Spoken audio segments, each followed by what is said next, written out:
A service of KIBMradio.com, the Internet's home for an all old-time radio.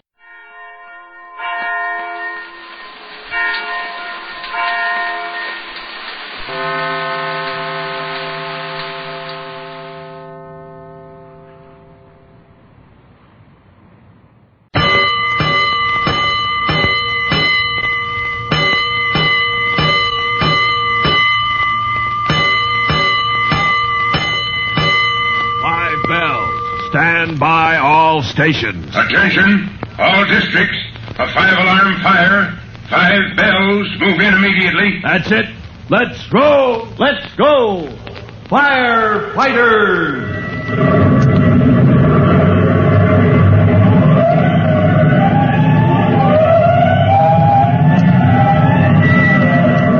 Presenting Firefighters, the true-to-life story of our unsung heroes who stand ready to ride by day or night against our most murderous enemy, the demon of fire. In just a minute, we'll join Tim Collins as he delivers to his mother a personal message from Chief Cody. Tim is concerned about the message because he doesn't know what it means, nor does he suspect that he's on the threshold of a new firefighting adventure. As he hastens homeward, we'll take time to give you this information.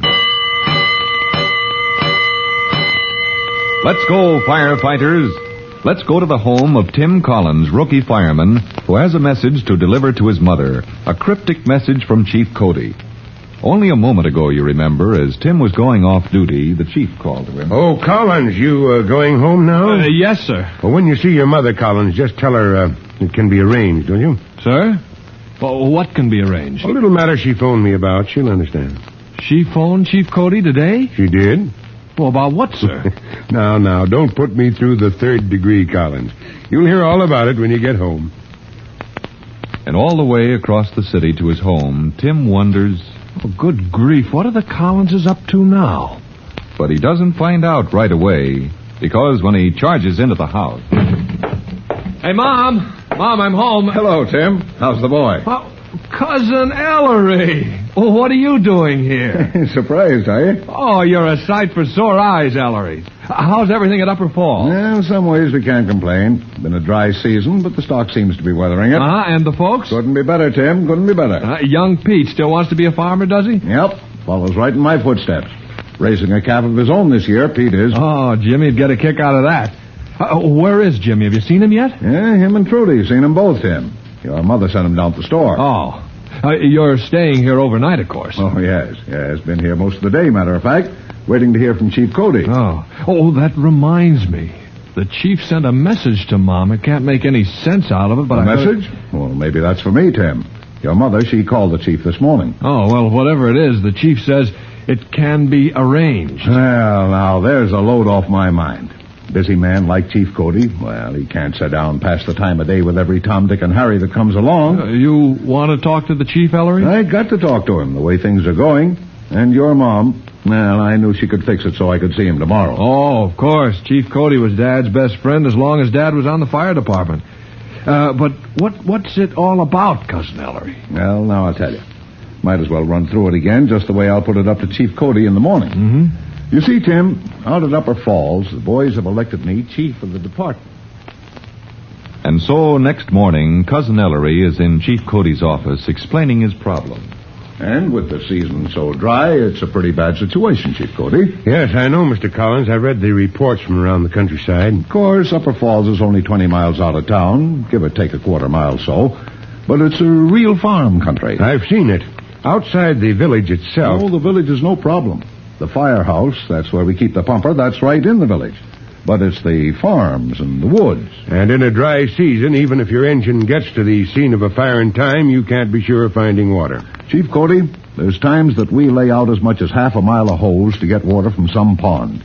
And likely as not, we drain that pond dry, except for mud, before we knock down the fire. You've had some serious fire losses out around Upper Falls. Oh, terrible, terrible. The old Statler place, the factory out by the railroad, McAllister's Chicken Ranch. At McAllister's, we did save the big barn, I'll say that. But mostly, you take a fire that gets started out our way and, well... A clean sweep. Mm-hmm. Yes, I've seen what's left after a fire in the country. Nothing but ruins. A man gets discouraged. How can I help you, Mr. Collins? Well, now, that's what I'm going to ask you, Chief Cody. What have you thought of doing? Well, the other day, the boys held a meeting. You know how it is with a volunteer company. All hands pitch in, say what's on their minds. Well, they were pretty hot about it, and Tyler Bedlow, he's our engine driver. All right, I got you. All right, boys, all right. I got a right to speak. Ellery Collins, you got to give me the floor. Order. Let's have some law and order here, boys. Tyler Bedlow wants to talk. Yeah. All right, Tyler, you've got the floor. Yep, I got the floor. The way things have been burning up around Upper Falls, I say we're lucky we got that much left. Yes, sir, we're lucky we got the floor left, even right here in the firehouse. All right, Tyler, we heard you the first time, and we all know what the situation is. Dry season, not enough water to fight fires with. So what are we going to do about it? You're the chief, Ellery, and I say if the chief can't think up some new ideas to protect our property, we need a new chief. Order. Let's let Tyler finish his speech. I'm finished, Ellery. New ideas or a new chief. Tyler Bedlow, you want to make a motion I should resign? Not if you got some ideas, Ellery. But if you want to keep on chiefing, you better talk fast. All right, boys. I'll tell you what I've been thinking. This old engine of ours, she's in good shape. But she don't put out fires. Can't get the water. But, like Tyler Bedlow says, our old engine doesn't put out fires. So I say we need more equipment. We've got money saved up in the Volunteer Brigade Fund. We've been building that fund just for emergency, and this here is an emergency. All right. Ellery, you show us the equipment. You show us something that'll do the trick, and we'll back you up. That's all I want, Tyler. But it'd better be a ringtail humdinger of a piece of apparatus, or we'll have a new chief inside a week. Ain't that right, boys? Sure, I'm right. Sure. So you see, Chief Cody, we want another piece of equipment. Something better than our old engine. Something to do the trick. Save our property out around Upper Falls. Well, you have a problem, all right, Mr. Collins. What kind of equipment did you have in mind when you spoke at the meeting? I didn't have anything in mind, Chief Cody. Only from the way the folks talk about you, Tim and his mother, they say that you know all there is to know about fire apparatus, from pickaxe to exhaust pipe. You were counting on me to suggest something? Just name a chief and Upper Falls will buy it. Well, you can't afford to make a mistake, Mr. Collins.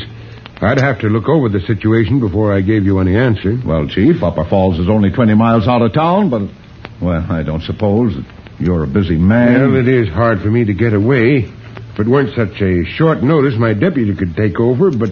Well, then I guess I'm up against it. Well, thanks, Chief Cody. I was counting on...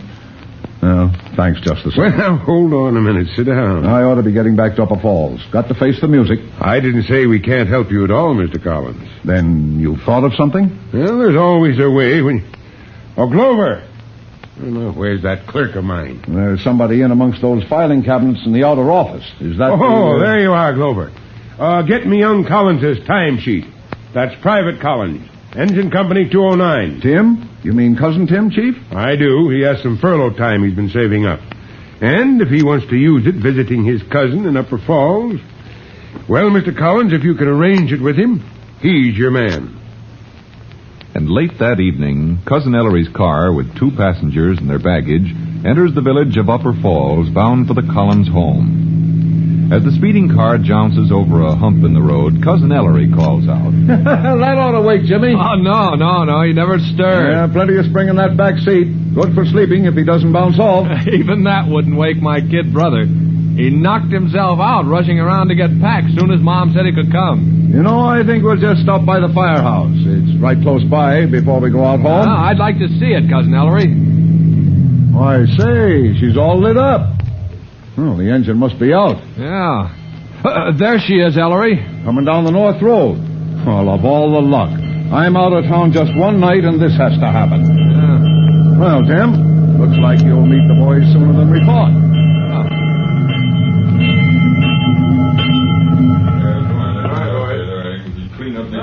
Tyler Bedlow. It's all right, Jimmy. You stay quiet in the back seat. We're at Upper Falls. Tyler, I want to see you. Wouldn't have minded seeing you round here, spell back. You just completed a run, Tyler. Where have you been? Yeah, up the North Road, Ellery. Up to Manichee's dairy farm. Been up there since long about dusk. Manichee's place. Well, he's got a cistern up there, Tyler. Cistern run dry. Lost the house and barn, both of them. The cattle? Manichee's got 100 head of cattle roaming around the orchard tonight. Don't know how he's going to feed them. Jehoshaphat. Hey, who's this fella with you, Ellery? Huh? Oh, this is Tim. Cousin Tim Collins. He's a fireman over to the city. Fireman, huh? Well, we got enough firemen already. Looks to me like we're kind of short on the chief department. And you can take that any way you like, Ellery Collins. So Tim Collins, released on a week's furlough from the city fire department, is plunged into the situation in Upper Falls, where Cousin Ellery, as chief of the volunteer fire brigade, is responsible to the whole countryside for protection of property against fire.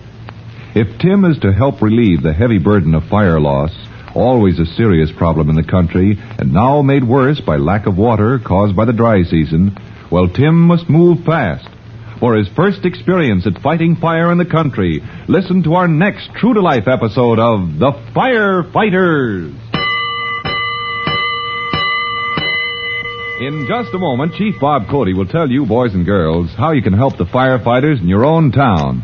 But first, here's a message you ought to hear. And now, Chief Bob Cody with a special notice for the Firefighters Brigade. Chief Cody. Hello, boys and girls. This is your friend, Chief Cody. And here's a hint you should remember. Any chimney and any pipes that carry smoke from a furnace or stove to the chimney get clogged with soot in time. Now, you know how time slips by. And as it slips by, people forget to have that soot cleaned out. Then some day or some night, there's a chimney fire. Sparks cascade all over the neighborhood. And where some of them land, fire gets a foothold. So remember, it's good housekeeping and good fire prevention, too, to have chimneys and flues cleaned out before they get dangerous. Now, how about your own homes? Think it over, and you'll be hearing from me soon. Fire Chief Cody and the young rookie fireman Tim Collins will be back on the same station the next time you hear... That's it. Let's roll!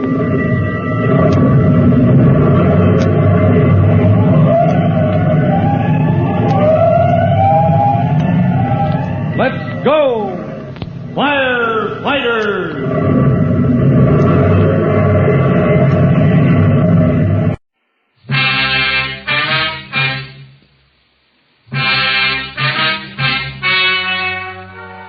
The story you are about to hear is true. Only the names have been changed to protect the innocent.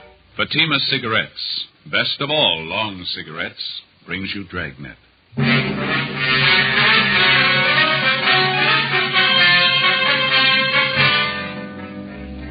You're a detective sergeant. You're assigned to forgery detail. A United States postal inspector comes to your office. You've received the same complaints he has. Somebody is stealing mail in your city. Your job, help get him. Friends, compare Fatima with any other king-size cigarette. You'll find a world of difference. Yes, in Fatima, the difference is quality. Quality of tobaccos. The finest domestic and Turkish varieties. Extra mild, superbly blended. To give you a much different, much better flavor and aroma. Quality of manufacture. Smooth, round, perfect cigarettes. Rolled in the finest paper money can buy. Manufactured in the newest and most modern of all cigarette factories. Quality. Even to the appearance of the bright, clean, golden yellow package. Carefully wrapped and sealed. To bring you Fatima's rich, fresh, extra mild flavor. So compare Fatima yourself. Today. You'll find Fatimas now cost the same as other long cigarettes. But your first puff will tell you... Ah, that's different. Yes, in Fatima, the difference is quality. Buy Fatima.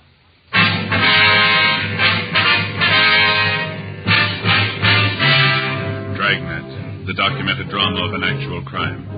For the next 30 minutes, in cooperation with the Los Angeles Police Department, You will travel step by step on the side of the law through an actual case transcribed from official police files. From beginning to end, from crime to punishment, Dragnet is the story of your police force in action. It was Monday, March 3rd. It was raining in Los Angeles. We were working the day watch out of forgery detail. My partner's Ben Romero. The boss is Captain Harry Elliott. My name's Friday. It was 7:45 a.m. when I got to room 29. Forgery detail. Morning, Joe. Hi, Ben. Sure coming down out there. Yeah? Look at this coat. It's soaking wet. Is that the same trench coat, that English one? Yeah. Ever since I had it cleaned, it seems to soak up the water a little more.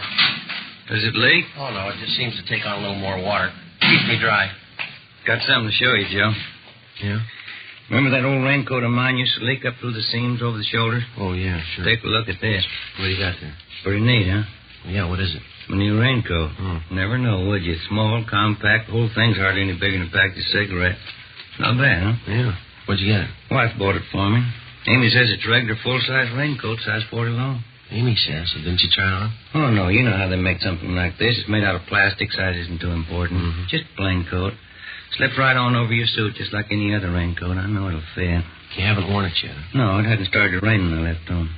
Could I see that? Sure. Real compact, isn't it? Now, something like this is really practical. Yeah, Little packages like that, you carry it around with you all the time.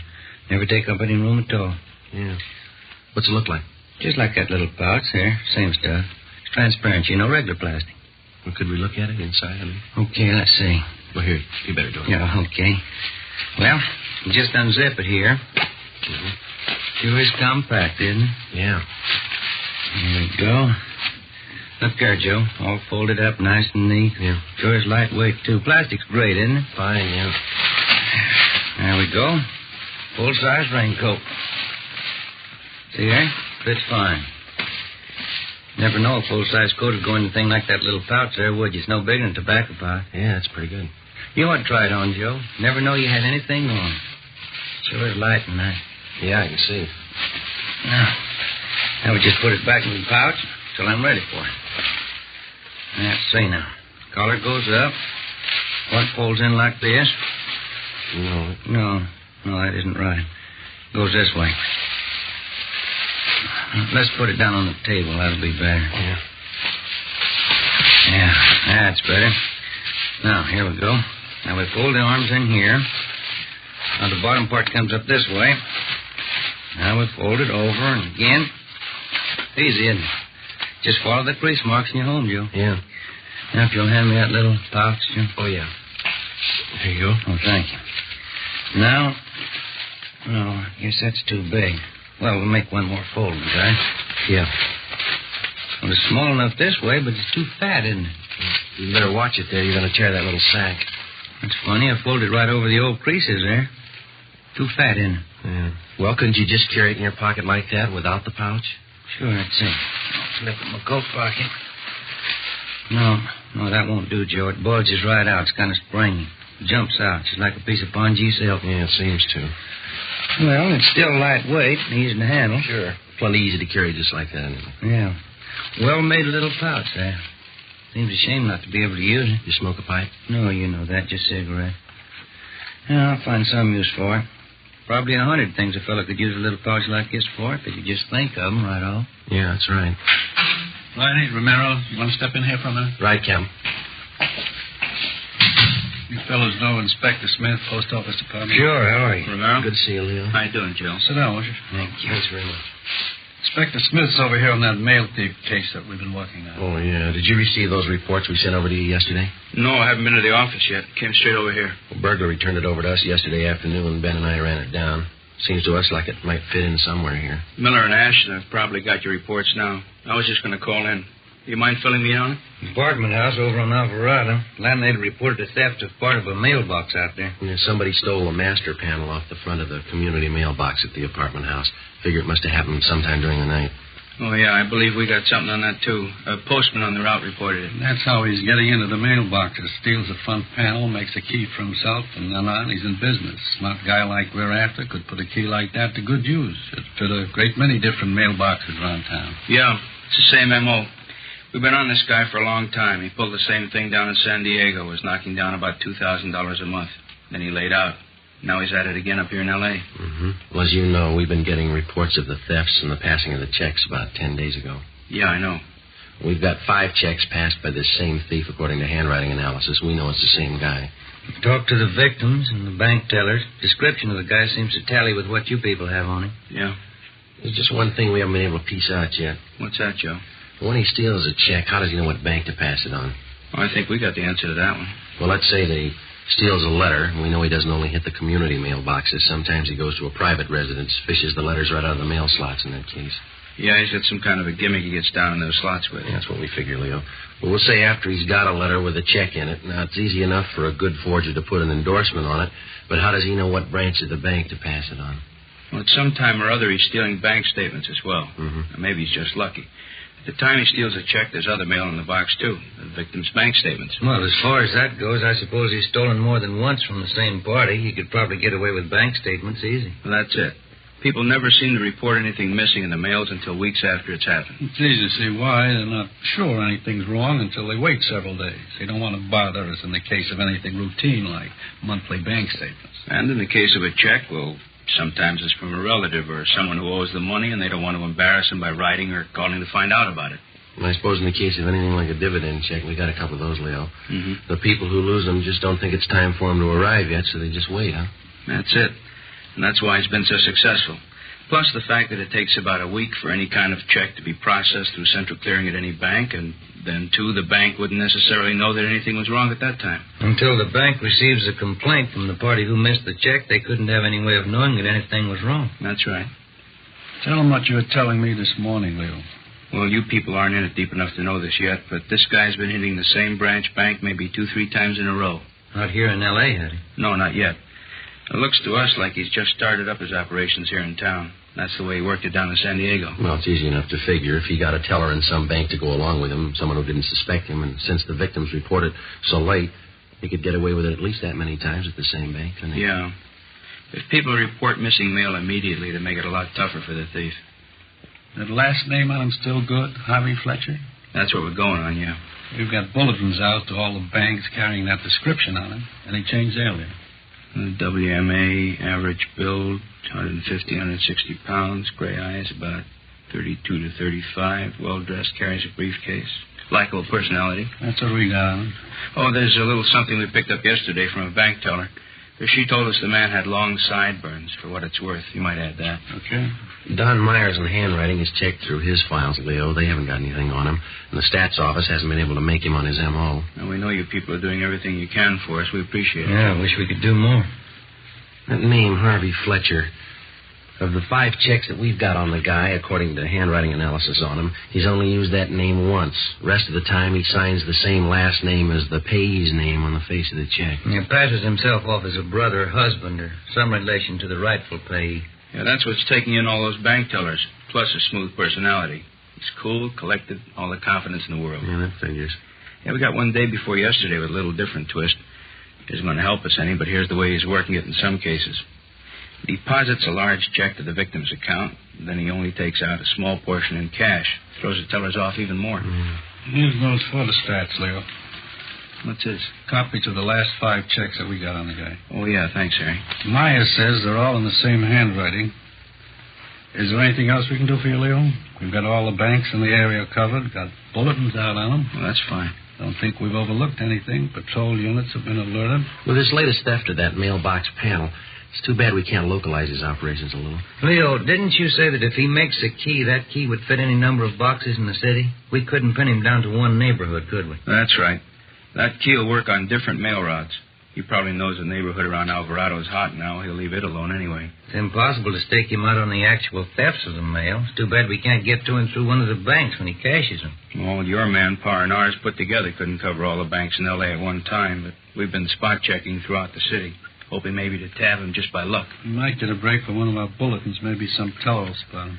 Well, I'm not sure yet. That's one of the reasons I came over here this morning, but maybe we've got a little something. What's that? Well, a bank out in Westwood phoned us yesterday. The teller thought she recognized the guy from his description. Didn't dawn on her till after the guy left her window.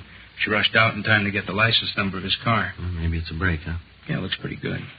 The check was drawn on the account of a William E. Scott. And that's the number 2 victim here in L.A. Yeah, that's right. You've got the photostat of his checks right there. Yeah, I know. Well, everything seems to fit. This check he passed yesterday out in Westwood was probably stolen at the same time as the first one, or at least it came from this Scott's mailbox. That we know. Well, didn't this William Scott report the theft of 2 checks? I know he didn't to us. Maybe he did to you. No, he didn't. Said he couldn't be sure. He gets quite a few checks through the mail. Owns a lot of stock, gets dividends. Yeah, probably doesn't know when they come each month. Yeah, that's right. He didn't miss the first one until it was way overdue. Might even be others missing. He doesn't know for sure yet. Well, anyway, he's positive on this latest one out in Westwood that the bank teller caught, huh? Sure. As soon as the bank manager called him, he knew he hadn't authorized anybody to cash any of his checks. Does the M.O. seem to match? Well, that's what's got us going on it. Looks real good. Smooth operator. He deposited part of the money, took the balance in cash. The major switch in his operation was the fact that he didn't go to the victim's regular bank as he did on that first check. That sounds good, doesn't it? And we kind of think so. That's the reason I came over here this morning. Conway, our handwriting man, thinks it's the same as the guy we're after. He asked me to check it through Don Myers to be sure. What signature did you use on this last one? Now, that's another part of the M.O. that checks out. You remember on the first check, he forged the victim's name, William Scott? Mm-hmm. Then he made it a second-party check by signing the phony name, George Scott, passing himself off as a nephew of the victim. Pretty smart. He goes to this victim's regular bank, and he doesn't take the chance of being tabbed as the payee. He covers by using that nephew gimmick. Yeah. This time he goes to a different branch. Not the regular branch that the victim deals with as in the first case. He simply forges the victim's name and lets it go at that. You doing anything in that license number? Well, Ashton and Miller checked it out late yesterday afternoon. They're on it now. Need any help? Well, not so far. I'm interested in what Don Myers has to say about the handwriting. He ought to be through about now, huh? I'll give him a call. Well, thanks, Harry.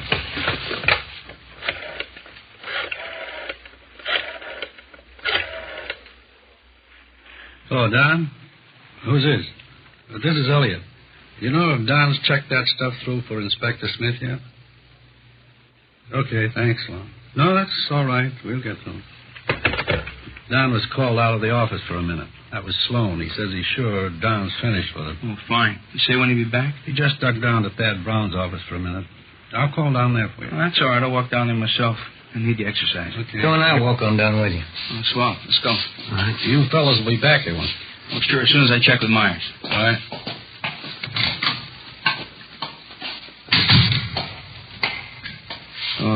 Which way is it from here? This hall looks the same from one end to the other to me. It's this way, Leo. Oh, okay.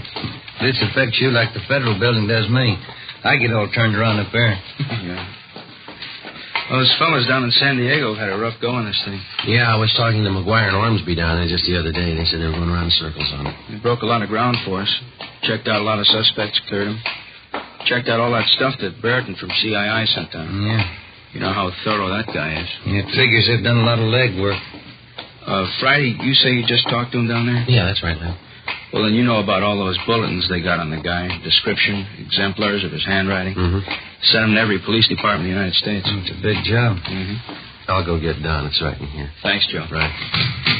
Don? Yeah, Joe. Leo Smith from the post office department's waiting to see you. Right, Joe. Just on my way back to the office. Fine. Hello, Don. Sorry, Leo. I had to duck out for a minute. Oh, that's all right.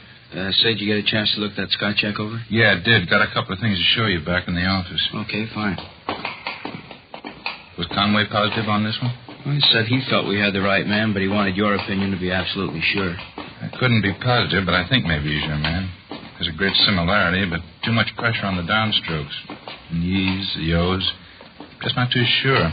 They're a little different than some of the previous samples of the guy's handwriting. Uh-huh. I can show you better back at the office. Got a few things for you. Think there's a possibility, Don? Well, let me put it this way. I won't say it is, and I won't say it isn't. Let's pick them up and find out for sure. Here we are. Go ahead, fellas. Thanks. I've blown those things up here. Uh-huh. Call for you, Leo. I'm 3. Oh, thanks, Harry. Excuse me.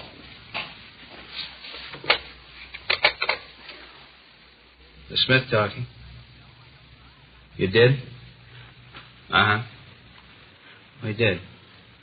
All right, look, why don't you bring him down to forgery detail here at the City Hall? We'll talk to him here. Right. Right, thanks.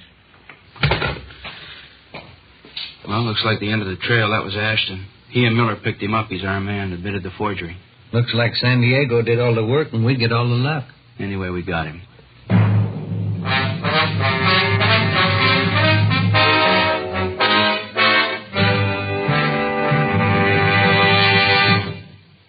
You are in the Scientific Investigation Division of a Metropolitan Police Department. The ballistics room.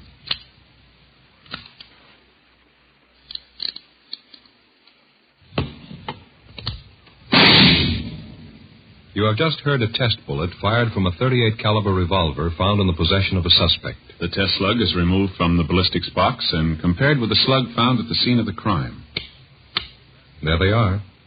Side by side, they look alike. But examination will prove a world of difference. Now, examine a Fatima.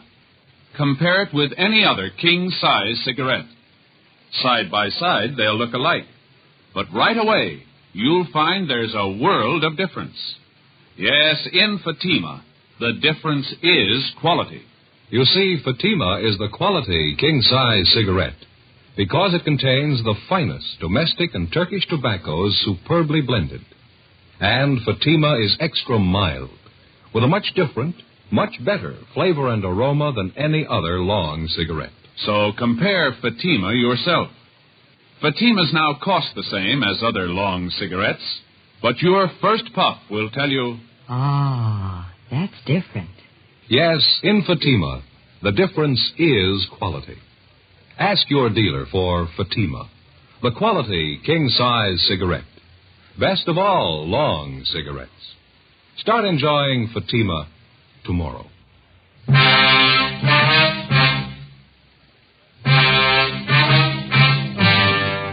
In the routine solution of a case, the police officer is always benefited by the legwork of his fellow officers. In this case, the men of the San Diego Police Department, in conjunction with the Post Office Department, had done most of the spade work, and the actual apprehension of the suspect appeared to be almost too easy on our end.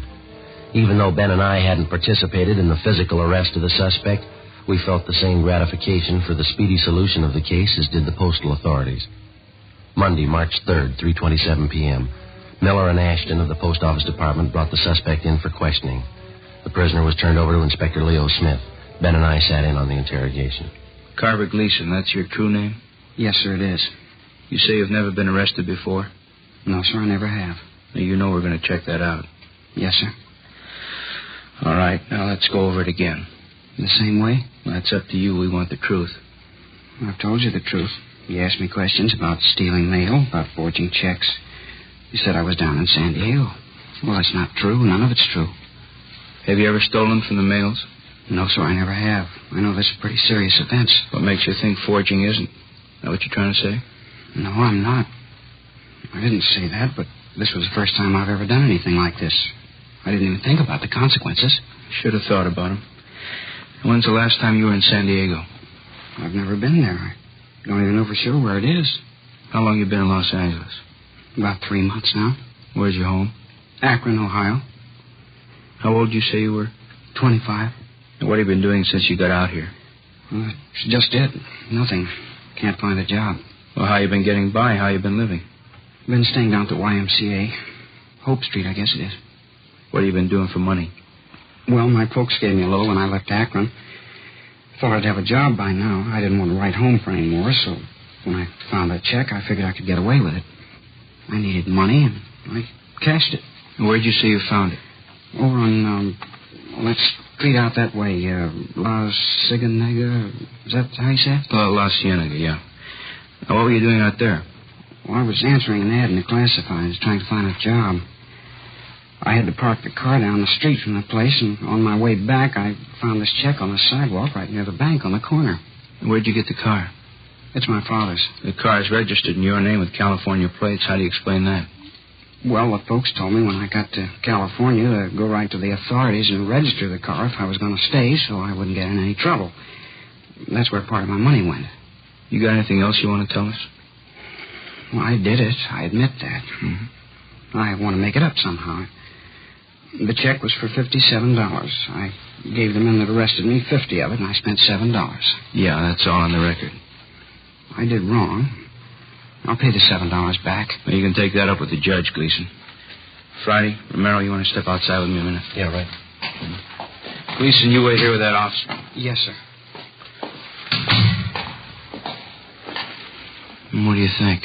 He's telling the truth. He's not the one we want. How about you, Joe? Yeah, I'll go along with Ben. Well, it makes 3 of us. Monday, March 3rd, 5 p.m. We went in and checked with Don Myers. In carefully going over exemplars of Carver Gleason's handwriting, he had definitely eliminated him as our suspect. Carver Gleason remained in custody awaiting trial. 3 months went by. During this time, the burglaries and forgeries continued. Suspects were picked up, checked out, and released. We got nowhere. Tuesday, July 12th. We received a communication from Chief Adam Jensen of the San Diego Police Department, who stated he was forwarding a radiogram from Chief John W. Polsine of the Milwaukee, Wisconsin Police Department. The radiogram from Chief Polsine stated that his handwriting man in Milwaukee had identified the suspect's handwriting, as listed in one of the San Diego bulletins, as belonging to Philip E. Holloway. Holloway was arrested 2 years previous on a reckless driving charge. The physical description of the man matched closely with the one that we'd received on the suspect known to us as Harvey Fletcher. They further stated that although he was at one time a resident of Milwaukee, they had nothing further on him. It was just an outside chance, but we decided that in all probability this could be the suspect's true name, Philip E. Holloway. This information was forwarded to the postal authorities. Ben and I started to check through our channels to determine the whereabouts of the suspect, Philip E. Holloway, with a possible alias of Harvey Fletcher. Yeah, that's it, Joe. Nothing in any of the phone books. Yeah. Covered everything I can think of. Our records, sheriff's records, nothing from CII, utility companies. Yeah, well, maybe Smith found something on him. We haven't got anything here. Think I'll give him a call, huh, Joe? Yeah, I'd like to know.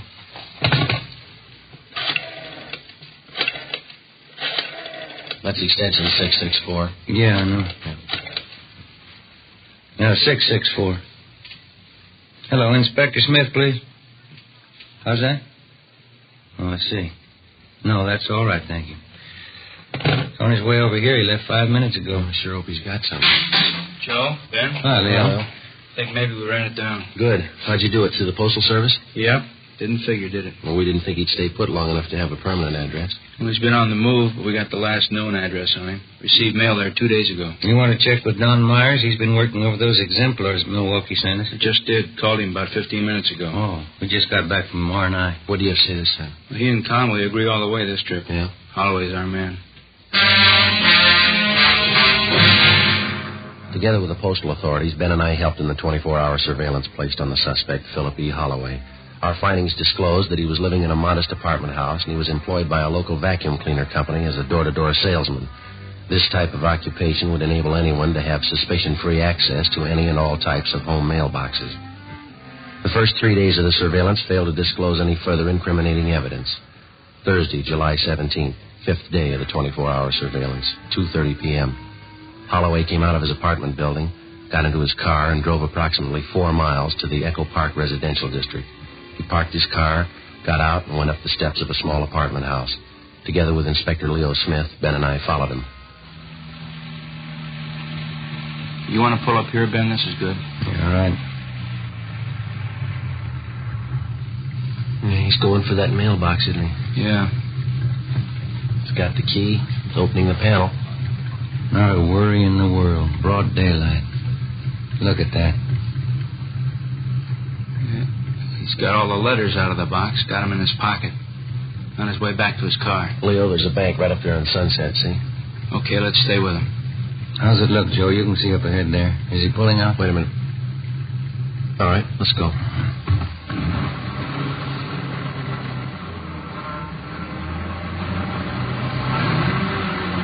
Better pull up here, huh? Now, look at that. Just like it was blueprinted. Going right in the bank. Come on. Yeah.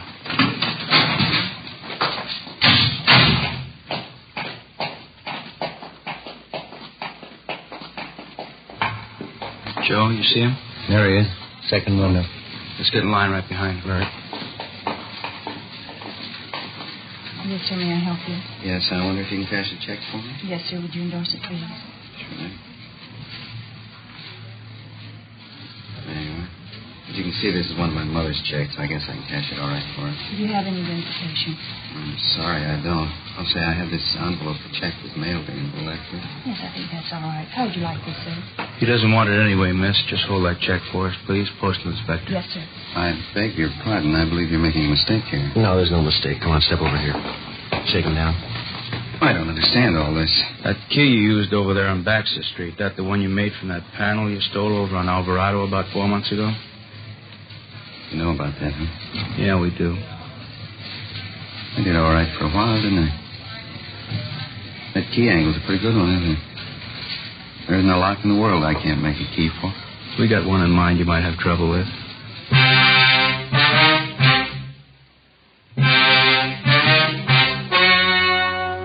The story you have just heard was true. Only the names were changed to protect the innocent. On October 15th, trial was held in the United States District Court, State of California. In a moment, the results of that trial. And now, here is our star, Jack Webb. Thank you. Friends, all of us on Dragnet are convinced that Fatima is the best of all long cigarettes. We think you'll like them as much as we do. But the only way you can tell is to buy a pack of Fatimas and compare them with any other king-size cigarette. Now, side by side, they'll look alike, but in Fatima, the difference is quality. Quality that gives you extra mildness, a much better flavor and aroma. Compare Fatima. You'll agree, Fatima is the best of all long cigarettes.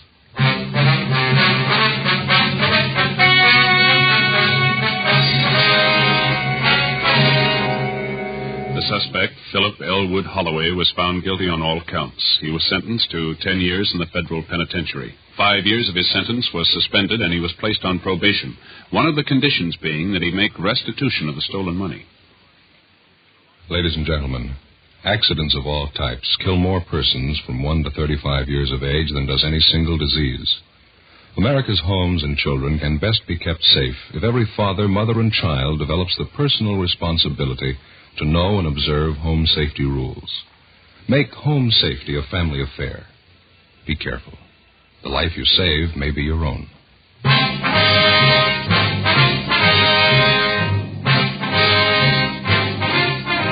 You have just heard Dragnet, a series of authentic cases from official files. Technical advice comes from the Office of Chief of Police W.H. Parker, Los Angeles Police Department. Fatima Cigarettes, best of all long cigarettes, has brought you Dragnet, portions transcribed from Los Angeles. Stay tuned for Counter Spy, next over most NBC stations.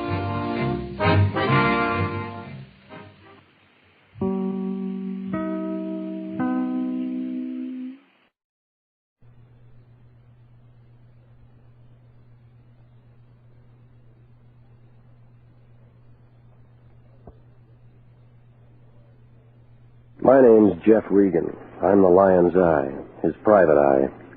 I work for Anthony J. Lyon, head of the International Detective Bureau. He doesn't care where the money comes from, just so long as it comes to him. He cashes in on trouble, and for him it pays off. For me, it's work.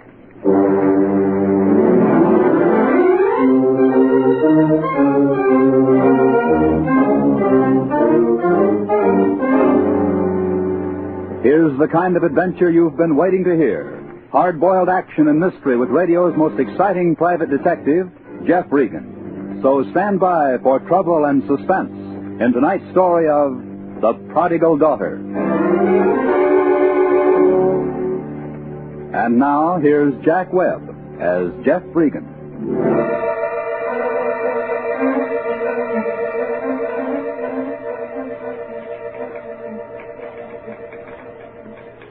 Well, this is the way it started. Melody was sitting in the outer office wearing her horn-rimmed glasses. That told me that the client was in with a lion. I smiled at her, and she blinked back, rolled her eyes toward the lion's den. He's polite today. Yeah, I know. On the phone, I was Jeffrey. No. Yeah? Why do you stand for it? I wish I knew, Melody. Buzz me in, will you? Yes, Melody? Mr. Regan, do you know, Mr. Lyon? Oh, well, send him in. Send him in. We're waiting. Good luck. Thanks. Ah, Jeffrey. Jeffrey, my boy. My boy, come in, come in. There's someone here I want you to meet. Now then, Jeffrey. Mr. Carter, this is Mr. Jeffrey Regan, one of my very best men. Jeffrey, this is Mr. Daniel Carter. How do you do? How do you do, Mr. Regan? Mr. Lyon has assured me that you're a discreet young man. Well, I full always... of discreetness, Mr. Carter. The International Detective Bureau is ethically bound to employ sympathetic, understanding personnel, as well as alert, productive operators. I hope that's true, Mr. Lyon. In my publishing business, I never had the occasion to settle my trust on any one person. Very delicate situation, Jeffrey. Yeah. Now, go ahead, Mr. Carter. Everything said in this room is in the strictest confidence. Well, I want you to know that it wasn't easy for me to come here. It's admitting defeat in a way. Patrice is my daughter. 5 years ago, she walked out. Oh, I can understand in a way. When her mother died, I started sending her away to schools. I was no companion for her. Well, have you heard from her at all? Do you know where she is? I've never heard from her, Mr. Regan, since she left. I don't know where she is. But I want her back, Mr. Regan. I can see how you feel. International is in business to make people happy. Now, I've offered Mr. Lyon a $2,000 fee if he can find my daughter. $2,000. That figures. Now, you can trust International to find your daughter and bring her back. Well, then I guess that's all, Mr. Regan. I'll go now. You'll let me know as soon as you find anything? Of course, of course. Then good day, gentlemen. Trust International, Mr. Carter. Good day. Here's your ticket. You leave on the Sunset Limited at 1:45 today. I do? You're going to New Orleans to pick up that dame and bring her back. She was 19 when she left home, and any dame who's 19 has a boyfriend next door. I found out that much in 2 phone calls. The boyfriend hasn't heard from her in over a year. But that means she's got another boyfriend down there. Here's the New Orleans address. You knew all this? Here's a picture of her. She's just been staying away from the old man. This is going to be a nice piece of change. $2,000 for bringing her back, plus expenses. How do you know she'll come back with me? She walked out all alone. That means she wants to be all alone. Maybe we could make another 1,000 if some nosy newspaper guy just happens to get tipped and wants money to keep quiet. You're crawling with ethics, aren't you? Melody will give you some travel checks. Sympathetic, understanding. Better pack some things before you miss your train. Just in business to make people happy. I want to be happy, too. Beat it. Call me if...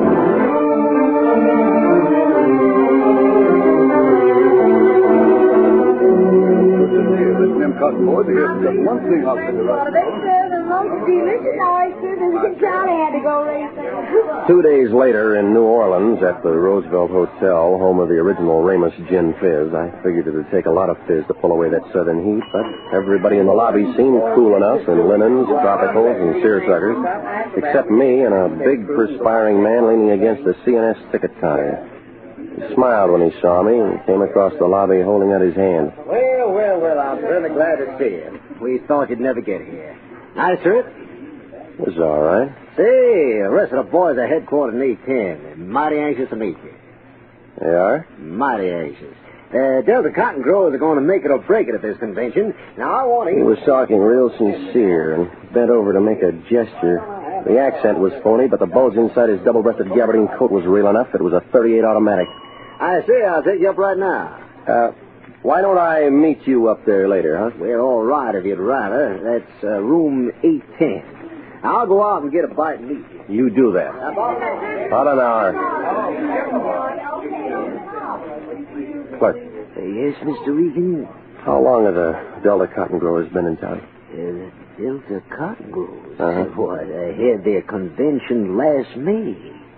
Last May? Yes, sir. Who's registered in room 810? Well, we have no 810, Mr. Regan. That's what I thought. Thanks.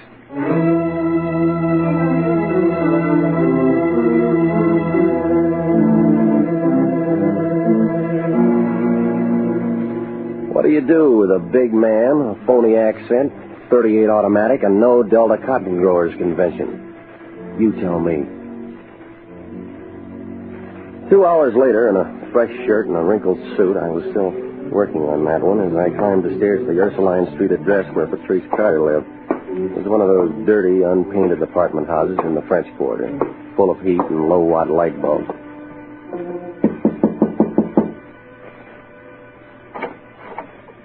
The girl who opened the door was tall, black-haired, wore a black dress. The picture Lion had given me of Patrice Carter was a blonde. Yes?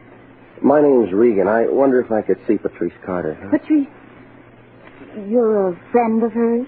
Yeah, I'm from Los Angeles. How do you do, Mr. Regan? I'm Janice King, Patrice's roommate. Please come in. All right. Right this way. Maybe it was because the two big rooms I followed her through were dimly lit, or maybe it was a sweet, sick smell of flowers. I don't know, but perspiration began to trickle down my back, and I braced myself when Janice King opened another door. Here you are, Mr. Regan. She was young and lovely and blonde, with a burning candle, very dead. Patrice Carter. I just stood there in that dark room, and I looked down at her. I think there were other people in the room feeling the same as me and thinking the same thoughts. I must have stayed that way for 5 minutes.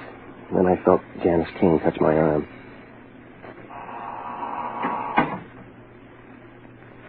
Did you know Patrice very long? No, I didn't know. She asked to have it this way. I know how you must feel being a friend, Mr. Regan. Look, Miss King, I didn't know her at all, and I didn't know that she was passed away. I'm a private investigator. I was hired by Daniel Carter to locate his daughter. Daniel Carter? You knew that she had a father? Yes, Mr. Regan, I knew. She told me about him. She told me everything. Oh, you aren't the first one who's been here looking for her. There have been others, detectives and lawyers trying to get her to go back. Carter knew she was here? If he'd loved her for just one unselfish moment, she'd never have left him. Well, Mr. Regan, she's where he can't bother her anymore. She's where he can't ever see her. Tell him that when you go back. Tell him she's going to be buried tomorrow. Tell him he can stop hiring lawyers and detectives to find her. Why don't you take him a copy of her death certificate? That ought to satisfy him. Now get out! Get out!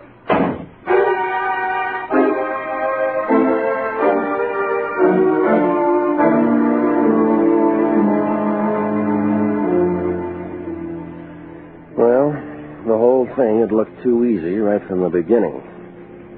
I took her advice and I went down to the morgue to get the dope on Patrice Carter's death. There was one white coat there, a little man with a bald head who introduced himself as Oliver Fig. So you're from Los Angeles. So how are things in Los Angeles? What'd you say your name was? Regan, International Detective Bureau. Came here to locate a girl named Patrice Carter. I just came from her apartment. Mm-hmm. And she's dead. Yeah, I know. How? Might have wiggled herself to death. Did a dandy strip number at Joe Glorioso's joint. Stripper? Yeah, you got him in Los Angeles, ain't you? Seen that Carter dame lots of times. Great! Well, I thought maybe you could give me a copy of the death certificate. I got to take something back with me. Sure. Glad to do it. Oh, she was a real girl. Shame, dirty shame. So how's things in Los Angeles? And let's see. Blanky. No, not the same guy. Blackley, Blacker. Homicide? They fished him out of the river. Mississippi mud. Get it? Got it.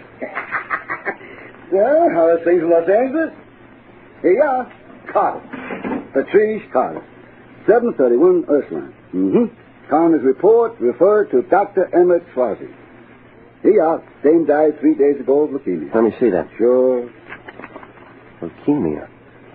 Then she knew. Sure. You get tipped plenty in advance on leukemia. Any doctor will tell you almost to the day. Nothing else? I mean, was there something fishy about it? Nah, all kosher. So how's things in Los Angeles? Any relatives? None listed. Well, that's it, I guess. Can I have a copy of it? Sure. Take that, and we got plenty more. Lots of people want death certificates for legal reasons. I once knew a guy who saved them like cigar bands or stamps. One whole wall of his bedroom papered with nothing but death certificates. Imagine, all homicides. So how's things in Los Angeles? Yeah, this is fine, Oliver. See you around. Glad to hear things are better in Los Angeles.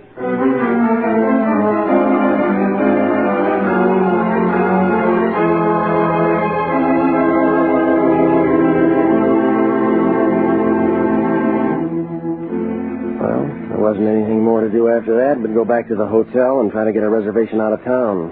When I asked for my key, the clerk passed me 3 printed messages telling me that a Mr. Lyon of Los Angeles had been calling. When I got to my room, he called again.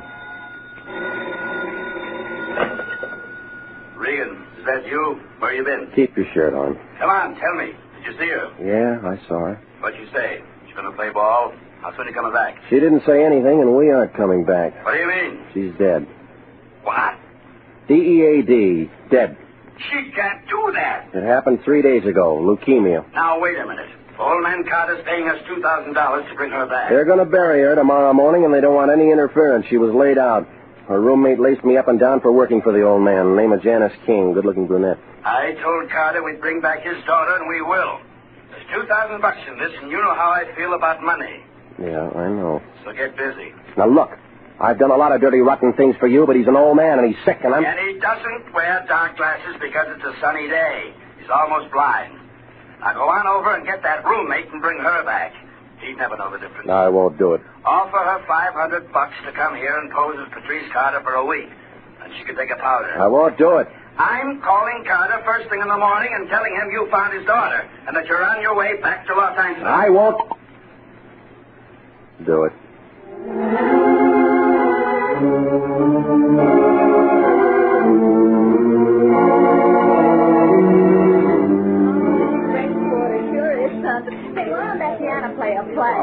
Let me take you away from all this. Come on, let's not argue anymore. It was in the French Quarter. They served a thing called a Sazerac and promised a very good floor show at 1 o'clock. I sat there watching the piano player and feeling kind of sorry for myself. I figured I had more trouble than anybody else, so I had 3 for Regan.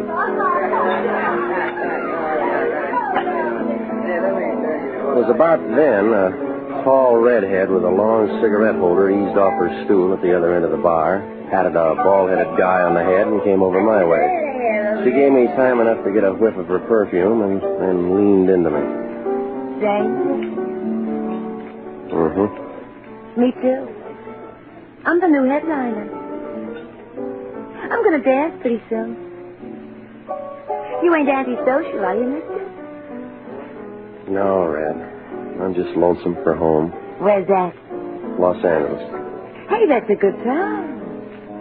And what are you doing here? Work. I'm the new stripper. Oh, yeah, you told me. That's a tough racket.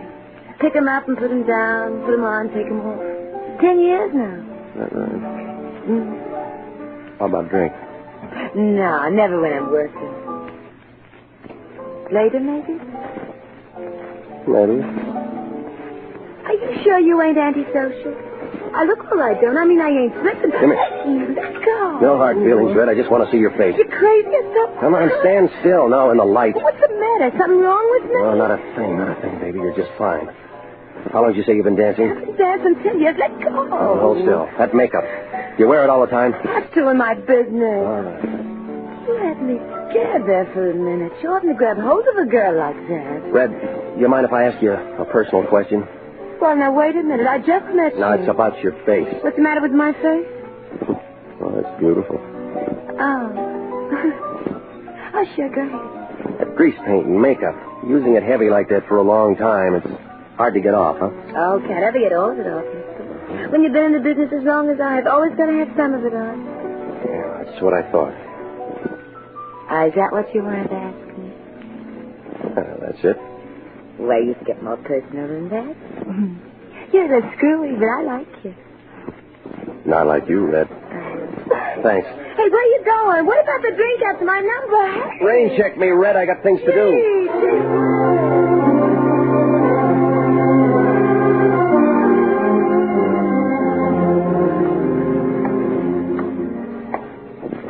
I had to go back to Janice King's apartment.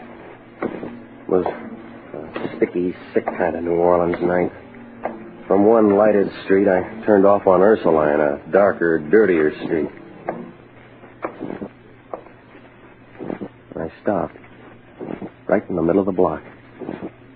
All kinds of people have followed me at one time or another, and I've followed all kinds of people. But this had a professional feel to it. Stood there, listening, remembering my automatic and my suitcase back at the hotel. It only took him a second. He was a professional, all right. All I could see was well-pressed gabardine, 2 arms, and a hand-painted tie. The next thing was a gun butt carefully wrapped in a white linen handkerchief. Settled slowly against the side of my head. One of the well-pressed arms reached over and held me under the shoulders. I yelled at the top of my lungs, but there wasn't any noise. Regan of International was out as cold as a can of beer.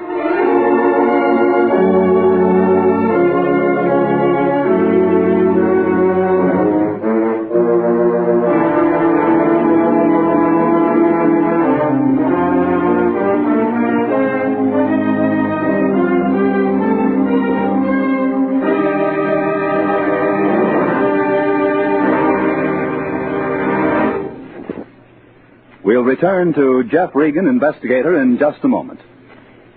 An easy way to save for future security is by a payroll deduction for savings bonds. Or if you're not paid on a salary basis, you can purchase savings bonds at your nearest post office, bank, or Savings and Loan Association office. Now is the time to ask your employer to start deducting for savings bonds or to buy a bond on your own. If no other plan is feasible, your bank will deduct enough each month from your savings or checking account to buy a savings bond. For money in the future, buy United States savings bonds. You'll be glad you did.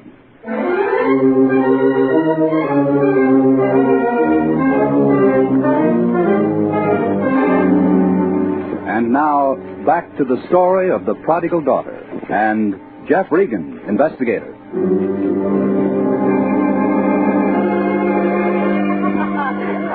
I declare you amaze me.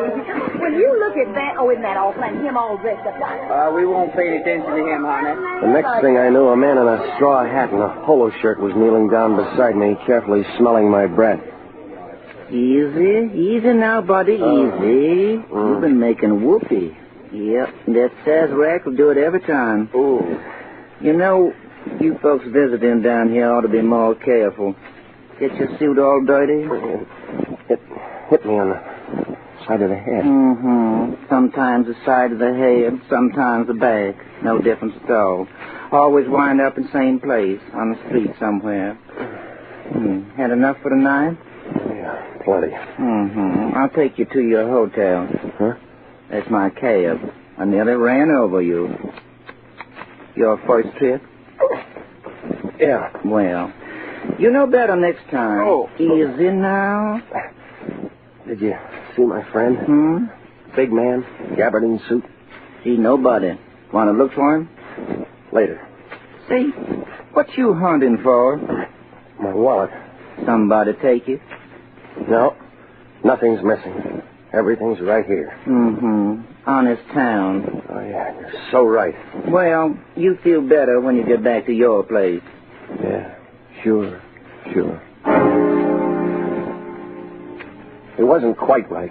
I didn't feel better until the next morning when I got a telegram and read, "Found out Carter's broke. Come back. Forget the whole thing. Lion." And that was the first good news I'd had in 3 days.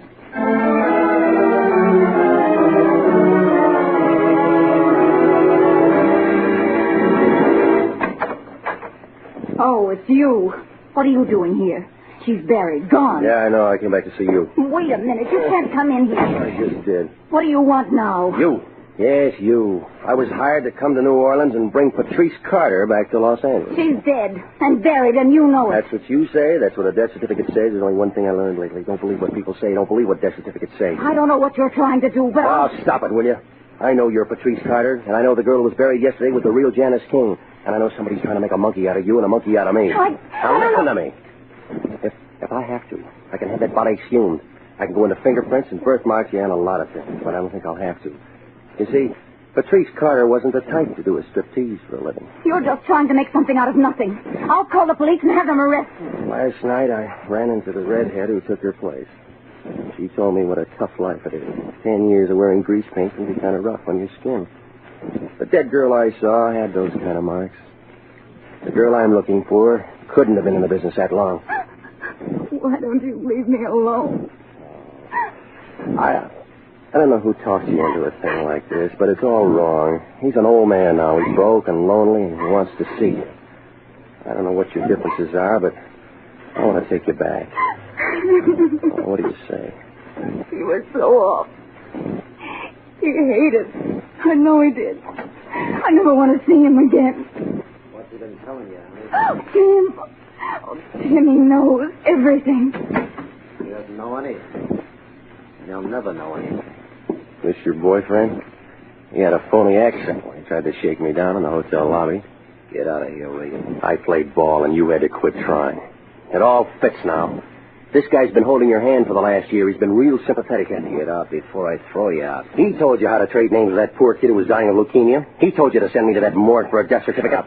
And he dropped me in the gutter last night to make sure I had it. You know why? Don't listen to this character. Baby's off his nut. He's a private detective from Los Angeles who's been getting paid to make love to you. No. Regan, I told you to shut up.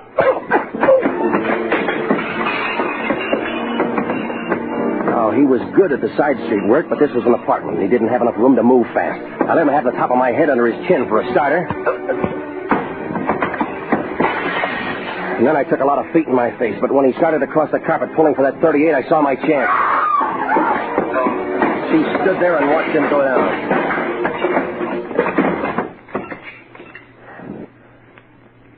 It's not true.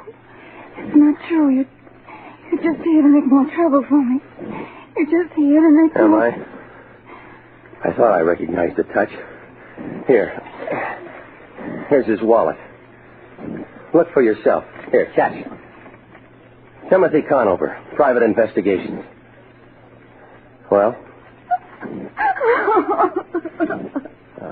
Come on, kid. I'll take you back home.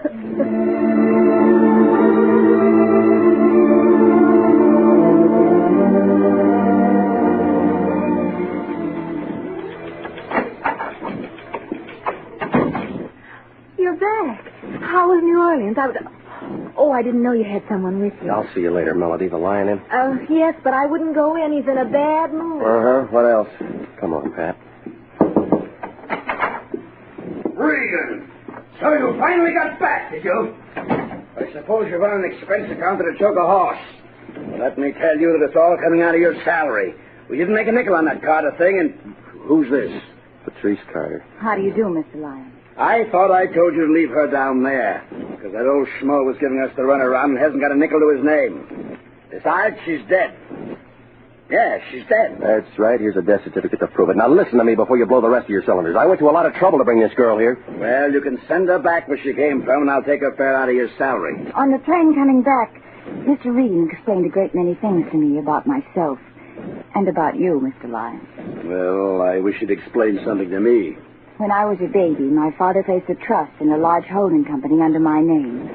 $50,000. And I can claim it any time after my 21st birthday. Yeah?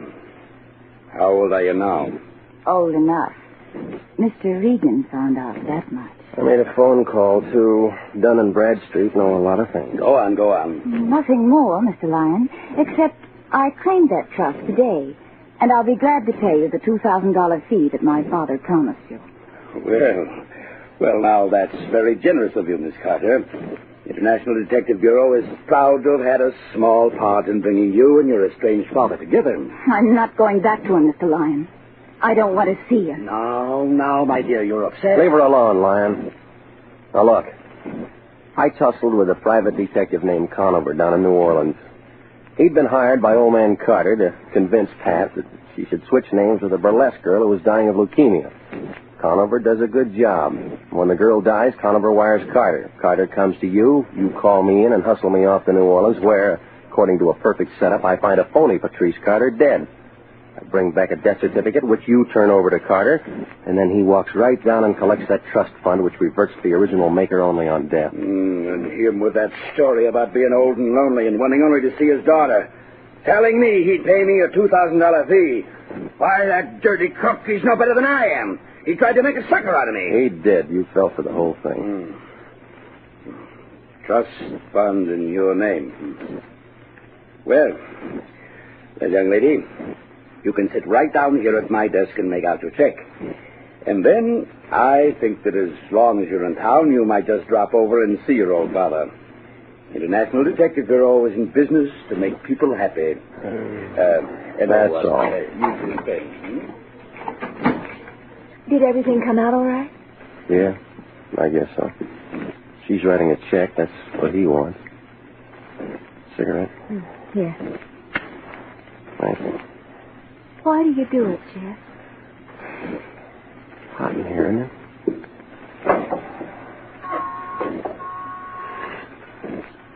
The air Feels good. Makes you clean. He doesn't care whether it's homicide or arson or a lost daughter or just people getting kicked around. He makes money on it. I help him. You didn't answer me. Why do you do it? I don't know, Melody. I don't know.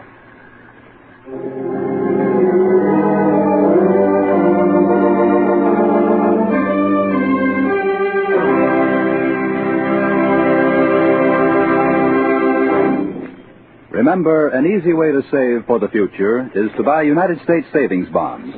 You can buy bonds at your nearest post office, bank, or savings and loan association, or you can ask your employer to start deducting for a bond a month on the payroll savings plan.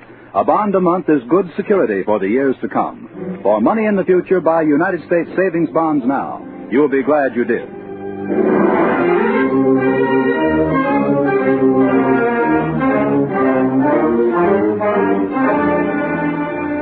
Jack Webb is featured as Jeff Regan, Investigator, with Wilms Herbert as Anthony J. Lyon and Laurette Philbrandt as Melody. Tonight's cast included Betty Lou Gerson as Red, Lou Krugman as Conover, Theodore Von Eltz as Mr. Daniel Carter, Eve McVeigh as Patrice Carter, and Harry Lang as... How's things in Los Angeles? Remember, it's CBS same time next week for hard-boiled action and mystery with radio's most exciting private detective, Jeff Regan, as he tells the story of the Lonesome Lady.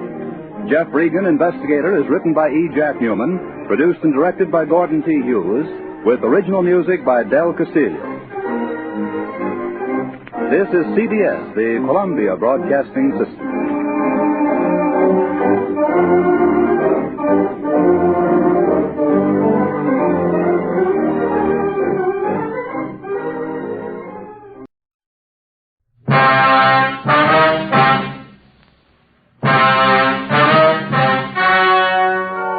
The story you're about to hear is true.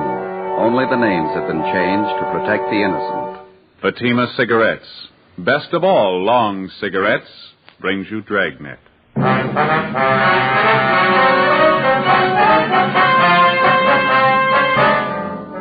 You're a detective sergeant. You're assigned to narcotics detail. You receive information that one of your city's most fashionable hotels is being used as the clearinghouse for high-grade heroin.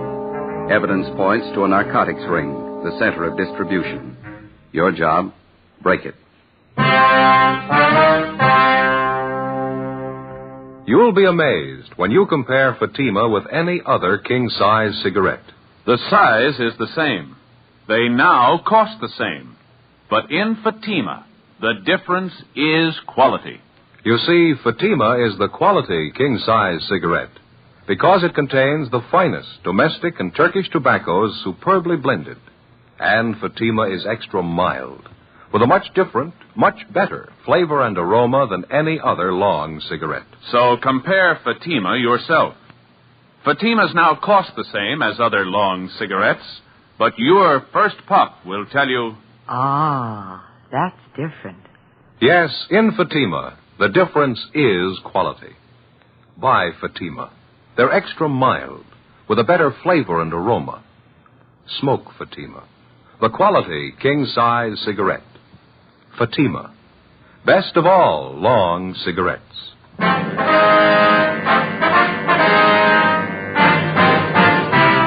Dragnet, the documented drama of an actual crime. For the next 30 minutes, in cooperation with the Los Angeles Police Department, you will travel step by step on the side of the law through an actual case transcribed from official police files. From beginning to end, from crime to punishment, Dragnet is the story of your police force in action.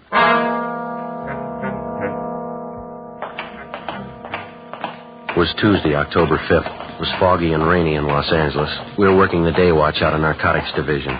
My partner's Ben Romero. The boss is Captain Kearney. My name's Friday. It was 8:47 a.m. when we got to 401 North Avenue 19, the main jail. Felony section. Morning, fellas. How are you today, Pete? Morning. What brings you up here so early? We want to see Monty Wilkins, booked in last night on narcotics. Booking number's 906351. Okay, let me look. Okay.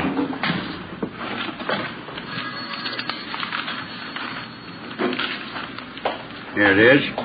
Season 103. Thank you, Pete. I'll put it in the book here, Joe. Okay. Here's my gun. You want to check it with yours? Yeah, right. I'll put them away. Okay, Pete.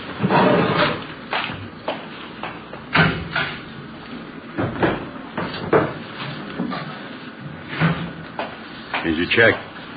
Thank you, Pete. All set, then? 906351. That's it. Okay, let's go. All right.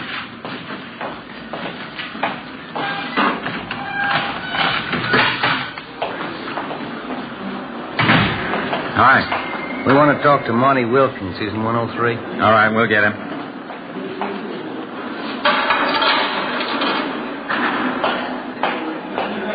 Monty Wilkins, 103 for interview.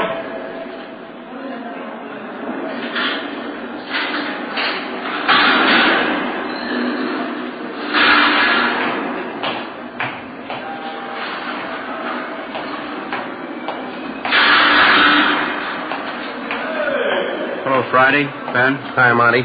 Better move out of the way there. He wants to lock that door, Monty. Oh, yeah.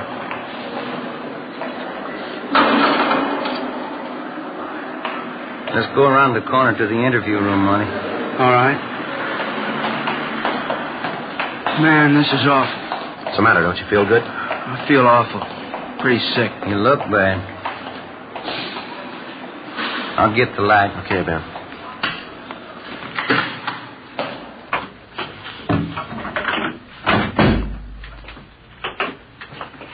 Sit down, Monty. Okay. Thanks. Well, it's been about a year and a half, hasn't it, Monty? About that long, yeah. We got you for possession that time, too, didn't we? Yeah, that's right. How long you been in the stuff this time? Well, I guess I've been hooked bad about a month. How much you shooting? Oh, about 2 caps a day.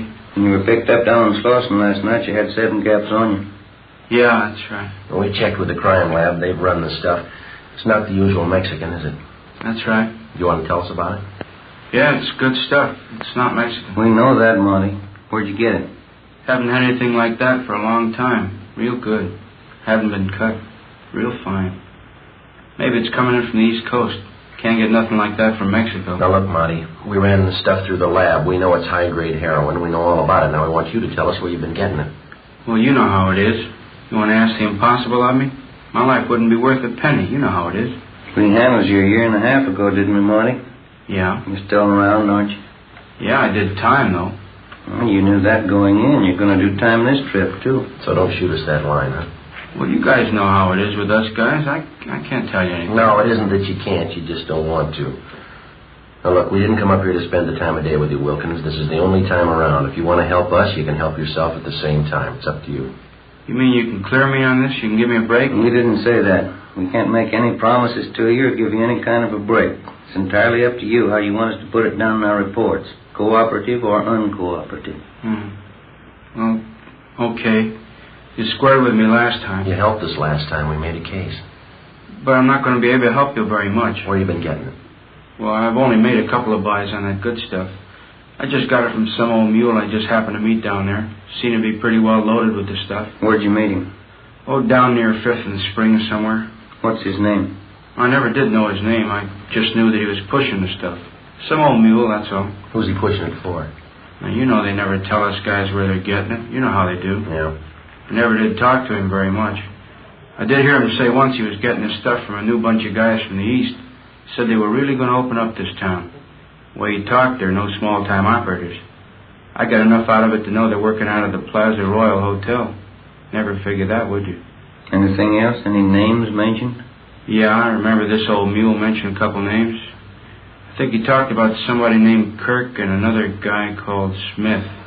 Now, you understand, this guy was just talking. I don't know how they fit in or what the connections are. Yeah, we understand. Where can we get a hold of this old mule? Well, I don't know where he's at. How do you get a hold of him when you want to make a buy? I just run into him, that's all. Down around Spring Street. You know, just around. The last time I was down, I couldn't find it. Is that all of it, Monty? All you can tell us? Well, I don't know too much anyway. You know how it is. I couldn't tell you any more. That's all I know. All right, let's get on to this 510 if that's all you got. That's everything I got. Hope you fellas will write me up okay. I think I helped you quite a bit, haven't I? One of the best hotels in town, Plaza Royal. Never would have figured that, would you? Maybe. I've told you quite a lot. The rest ought to be easy. No, you're wrong there, Monty.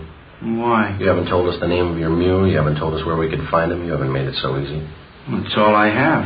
I've told you a lot. Yeah, there's a lot you didn't tell.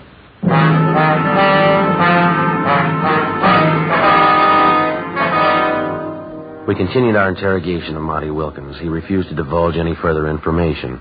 What he had told us, together with information already compiled, seemed to check out. For the past 7 months, we'd been trying to localize the operations of what had come to be regarded as a well-running distribution center for high-grade heroin.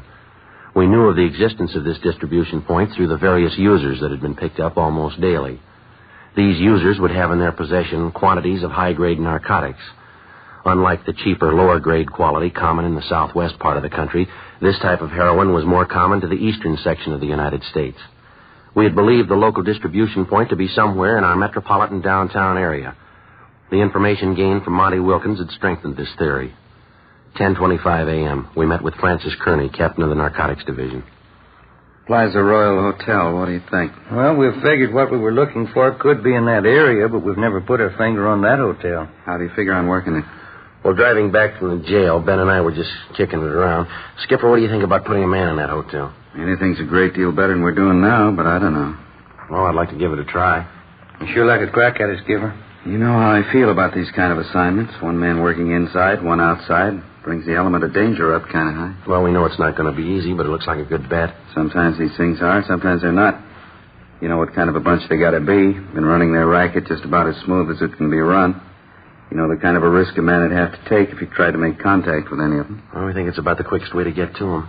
Well, maybe it might be worth it. You got any ideas how you'd like to work it? There's just one thing. We haven't come to any decision who's going in and who isn't. Well, I think I ought to be the one to work it from the inside of the hotel with Ben working outside as a contact. I don't know why we can't just turn that around. Last time you had the rough end. Joe, you just got back from your vacation about 3 weeks ago, didn't you? Yeah, that's right.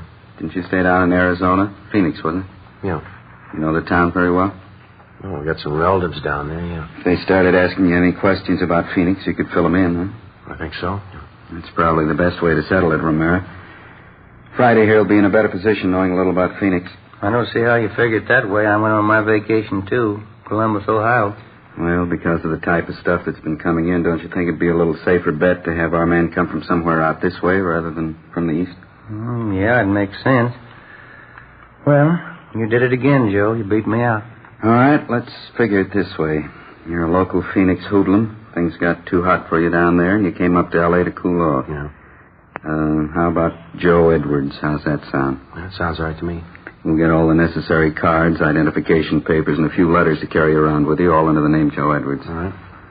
I think the best way to work it is for you to hop right down to Phoenix.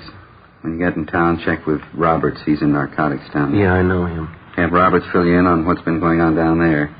Any of their current characters they've handled recently. Any that have been known to pass through, you know, so you can talk about it freely. Yeah, I understand. Joe, when you check into the hotel down there, why don't you wire ahead up here to the Plaza Royal for reservations?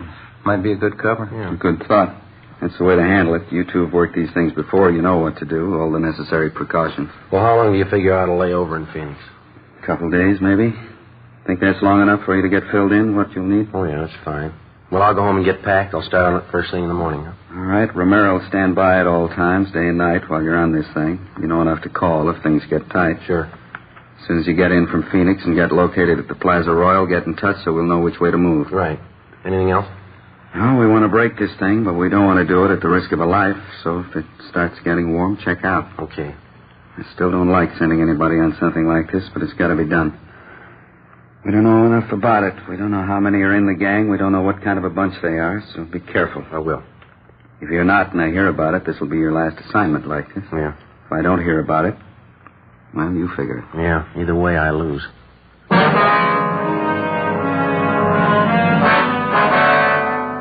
I went over to the photo room at the crime lab and picked up the identification papers that had been made out in the name of Joe Edwards. I went home and removed all Los Angeles labels from the clothing that I was to take with me to Phoenix, Arizona. I removed all my personal identification and Los Angeles Police Department credentials. I left my service revolver home and borrowed a .38 automatic from Ben. I packed it in my suitcase. The crime lab also furnished me with a package or a bindle made to resemble the usual form in which a person would carry heroin. I packed this in my suitcase. Before my departure, Ben and I went over the proposed plan as best we could. I was to arrive from Phoenix under the assumed name of Joe Edwards. I would register at the Plaza Royal Hotel in downtown Los Angeles and attempt to make arrangements to participate in a narcotics buy for the purpose of gaining sufficient evidence to apprehend the narcotics ring. I was to keep Ben informed as best I could of my progress. As outlined by Captain Kearney, I arrived in Phoenix and contacted Sergeant Roberts at the Detective Bureau down there. He furnished me with all the necessary information and assisted me in acquiring local Phoenix clothing store labels to have sewn in my clothing. I obtained everything possible to make it appear that I was a long-time resident of Phoenix, Arizona. Several dummy hotel bills were made up for me to make it look as if I'd lived there for a period of time. I was furnished with an Arizona driver's license, a membership in the local social club, and a voter's registration stub. These were all packed in my suitcase. October 9th, 10 a.m. I arrived at the Plaza Royal Hotel, the front desk. Yes, sir? My name's Edwards. I'm in from Phoenix. Did you get my wire? One moment, sir. Yes, sir. Joe Edwards? Yeah, that's right. Would you sign the register, please? Yeah, all right.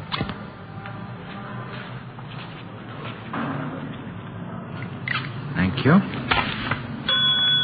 What? Yes, sir. Would you show this gentleman to room 211, please? Yes, sir. This way, please. All right, thank you. Go ahead, sir. Thank you.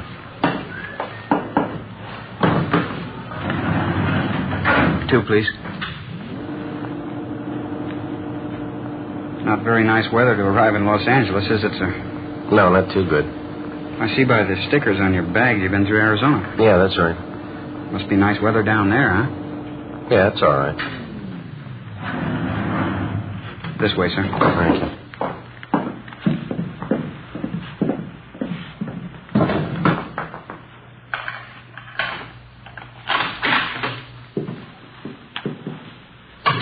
Let me open a window for you, sir. A little fresh air in here. All right. Okay. Thanks. Here you go. Thank you very much, sir. Help you with your bags? Yeah, all right. Oh, I'm sorry, sir. Something dropped out on the floor here. You better let me have that. Sorry. Very sorry that happened. That's all right.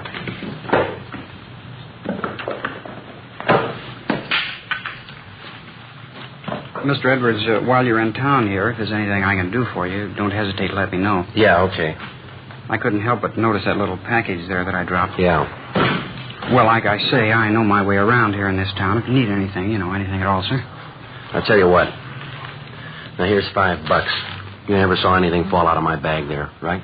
Anything you say, sir. Okay. Thanks a lot. See you later, huh? Yes, sir. Anything else, sir? No, that'll be all. You remember what I told you, sir? Yeah, I was just going to say the same thing to you.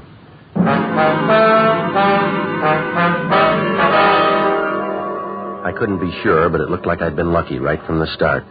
The bellboy at the Plaza Royal Hotel. I didn't know if I could consider this an opening contact or not, but he seemed to show more than a passing interest in the bindle of narcotics that he had seen fall from my suitcase. I didn't feel it was the right time to press the issue any further with the bellhop, but I figured I'd wait and leave the next move up to whoever he might have been working for.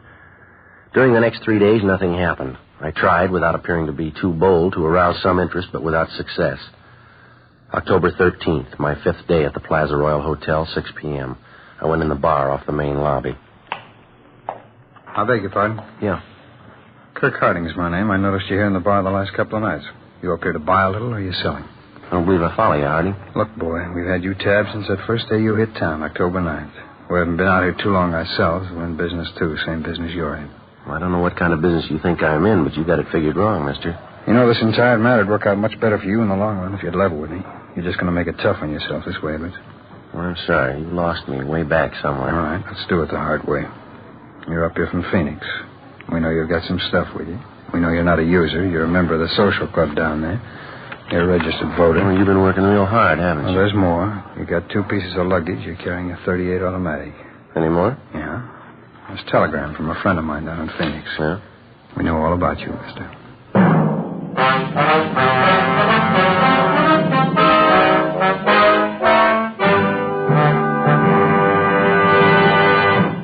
You are listening to Dragnet, authentic cases from official police files. Now, let's look at our Fatima files. Listed under L.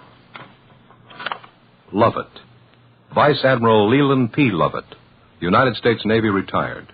He says, I smoked Fatimas when I was a midshipman. I still do, because they have a better flavor and aroma. Fatima is easily the best of all long cigarettes. Friends, more smokers now insist on king-size Fatimas than ever before. Because in Fatima, the difference is quality. Quality of tobaccos. The finest domestic and Turkish varieties, extra mild, superbly blended, to give you a much different, much better flavor and aroma. Quality of manufacture.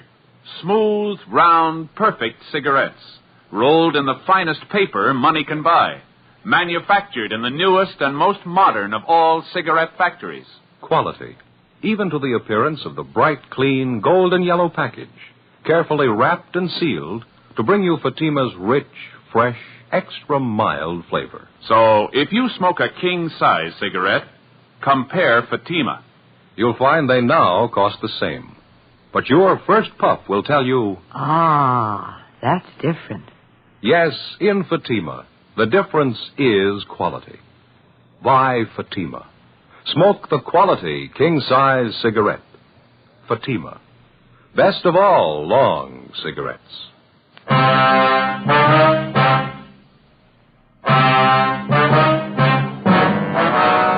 It was a tight moment as Kirk Harding fingered the telegram in the bar of the Plaza Royal Hotel. I'd spent many hours in consultation with Sergeant Roberts in Phoenix, Arizona before undertaking this assignment. I felt sure that we hadn't overlooked anything that might lead to my true identity. Kirk Harding read the wire to me. It was from a man by the name of George Ferguson. He'd done some legwork for Harding and had not been able to furnish him with anything other than what had been found out in going over my room. I knew I'd found the contact that I was looking for. I told him that I was in the business of buying narcotics, that I was in Los Angeles for the purpose of making a prearranged narcotics buy with agents dealing in Mexican stuff. Harding immediately gave me a strong sales pitch, saying that he could furnish me with high-grade heroin fresh from the European market in quantity. At the end of the first week, I was introduced to Kirk Harding's two associates, another man called Smith, full name Horace L. Smith, and a woman by the name of Lucille Cosgrove. Ben had been unable to find records on any of the three. For the next 3 weeks, we became more friendly. We went places together, spent a great deal of time together. Monday, November 15th.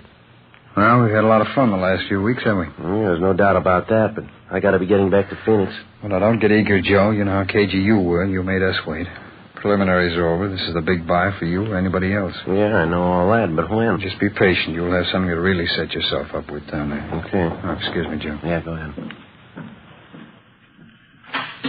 Oh, hi, Lucille. Hi. Hi, Smith. Hello, Jeff. Hi, Lucille. What's the matter, Smith? Don't you feel good? I don't know. It's hotel food, I guess. I think I got an ulcer. My stomach's sore all the time. Oh, that's too bad. I don't know what it could be. Baking soda don't do any good anymore. How about a drink? Joe? Yeah, fine with me. Lucille, you want to get some ice out of the kitchen, please? Sure. Skip me. Smith, you ought to go see a doctor. You don't know for sure what's wrong with you. You might make it worse. If I don't know what it is, how could a doctor? I don't know. It works for everybody else. Might for you. Hey, I can't get this ice tray out. Joe, would you give me a hand, please? Yeah, sure. Okay, which one here? I got the ice. Keep working on that other tray there. It's something to tell you. Okay. Listen, Joe, the big buy's tonight. You sure? Yeah. How about it, you two? You need any help? No, that's all right, Kirk. It's come along fine. Joe, as soon as you show your money tonight, they're going to kill you. How do you know? Look, we don't have time to go into it. I know. You won't have a chance. They're going to kill you. What are you doing? Waiting for him to freeze? Come on, how about the ice cream? All right here, Kirk. I'm sorry. Let's go. Yeah. Okay, what do you want? Lucille? Joe? Coke high's all right. Yeah? I'll make mine bourbon, a little water. All right. Smith, you sure you don't want one? No, can't do it. Joe, before I mix them, I got something for you. Yeah? Smith tells me tonight's the night. Well, that's good, but why didn't you tell me a little ahead of time? I got a date for tonight. Well, I think you better break that one and keep this one, don't you? Well, yeah, I do, but just wish you'd have told me a little sooner. Well, there's the phone. You can take care of it. Is it all right with you? You know as much about this business as we do. Go ahead and use it as long as we can hear you. Okay, fine. Just take a minute. What Want to sit here, Joe? Oh, thanks, Smith. Yeah. Say, I wonder if you get my drink for me over there? Sure. She's probably going to be upset. I may need it, huh?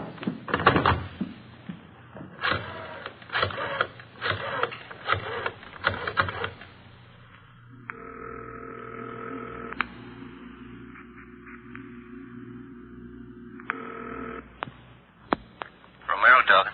Hi, honey. This is Joe. Oh, yeah, Joe. I'm sorry I won't be able to make it tonight, dear. You can't talk, huh? That's right, dear. No, I just can't get out of it. I'll do the talking, Joe. Is it by tonight? Yeah, well, it just came up all of a sudden. Where do you know? No, darling, I can't tell you where I'm going. You couldn't go along anyway. Okay, we'll be with you 5 minutes from now all the way. Where are you now, at the hotel? Well, that's the way it is, and I can't help it, that's all. Maybe we can get together later, huh? We'll use one car, Joe. We'll stick as close as we can to you. One car ought to be safe, huh? Well, that's better, honey. Now, that's the way I like to hear you talk. I'm sorry. And I'll see you later, huh? We'll be with you. Okay, dear. Well, she still love you? Yeah, she loves me.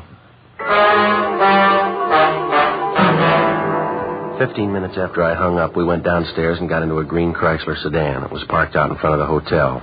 I looked around. I didn't see Ben or any of our cars in sight. Smith drove, and Kirk and I got in the back seat. The woman, Lucille Cosgrove, remained at the hotel. I didn't know which of the two men was planning to kill me, but I felt sure Lucille Cosgrove told me the truth. Her information on the buy was right, and maybe this other was correct as well. We drove out Figueroa Street for about 16 miles. At this point, it became evident we were heading for the Los Angeles Harbor area. You ever see a fog as thick as this, Joe? No, never have. Can't see 50 feet in front of me. Yeah, well, just take it easy. Nobody's in a hurry. That's right. Don't want to pile up anywhere. Where are we going? We're almost there. This your car here? I've never seen this one before. No, we rented it. Isn't that the way you operate? Yeah, that's right. I just wondered if you played it as safe as I do. We do. I'm going to swing in this next alley up here, Kirk. Somebody tailing us? Keep the lights. Right. See anything out the back window? Wait a minute.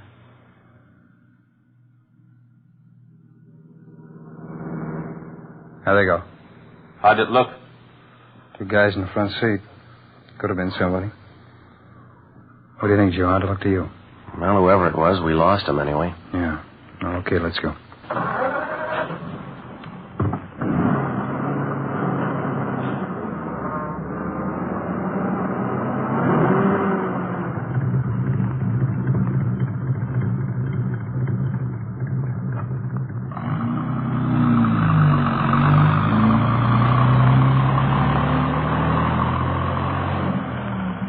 Look at that. Clear spot here in the fog. Don't see a soul anywhere. That's fine. We almost there now? Yeah, just around the corner. This is a break, isn't it? Fog's clear right in here. All socked in back up there. Well, we're as safe as you'd want to be, huh? Yeah, that's right. This is it. Over by the storage building? Yeah, that's right. Come on, let's go.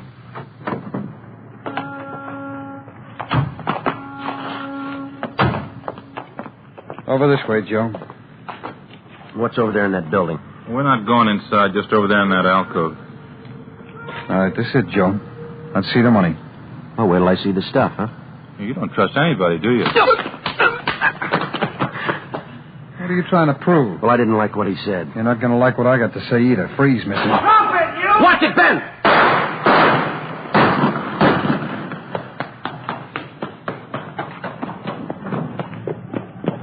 He ducked in this alcove. Yeah. Oh, take care of that one there. All right, easy, huh? Yeah, you see him? No, it's too dark. There he is. I'm coming on. All right, throw your gun out ahead of you. He's not going to throw that gun out, Joe. Watch it. Come on.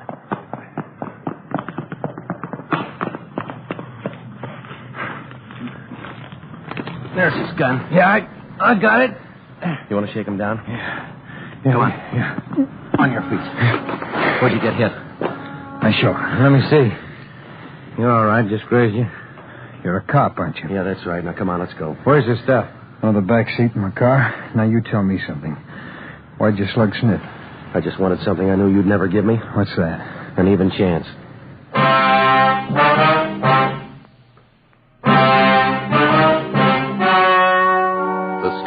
just heard was true. Only the names were changed to protect the innocent. On January 4th, trial was held in Superior Court, Department 81, City and County of Los Angeles, State of California. In a moment, the results of that trial. And now, here is our star, Jack Webb. Thank you. Friends, let's compare Fatima with any other long cigarette. Now, Fatimas are the same length, 85 millimeters. Fatima has the same circumference, 1 1/64 inches around. And Fatima filters the smoke exactly the same long distance as other king-size cigarettes. But in Fatima, the difference is quality. You get extra mildness, a different, much better flavor and aroma. That's right. Fatima gives you all the advantages of extra length plus Fatima quality, which no other king-size cigarette has. Tomorrow, buy Fatima.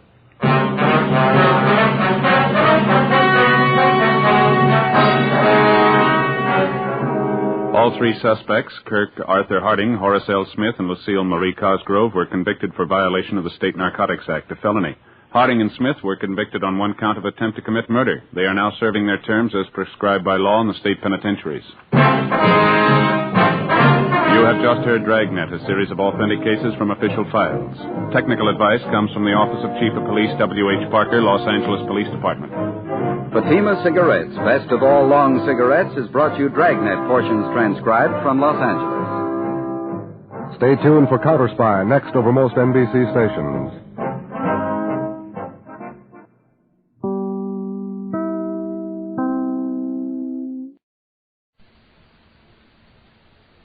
The American Broadcasting Company presents Pat Novak for Hire.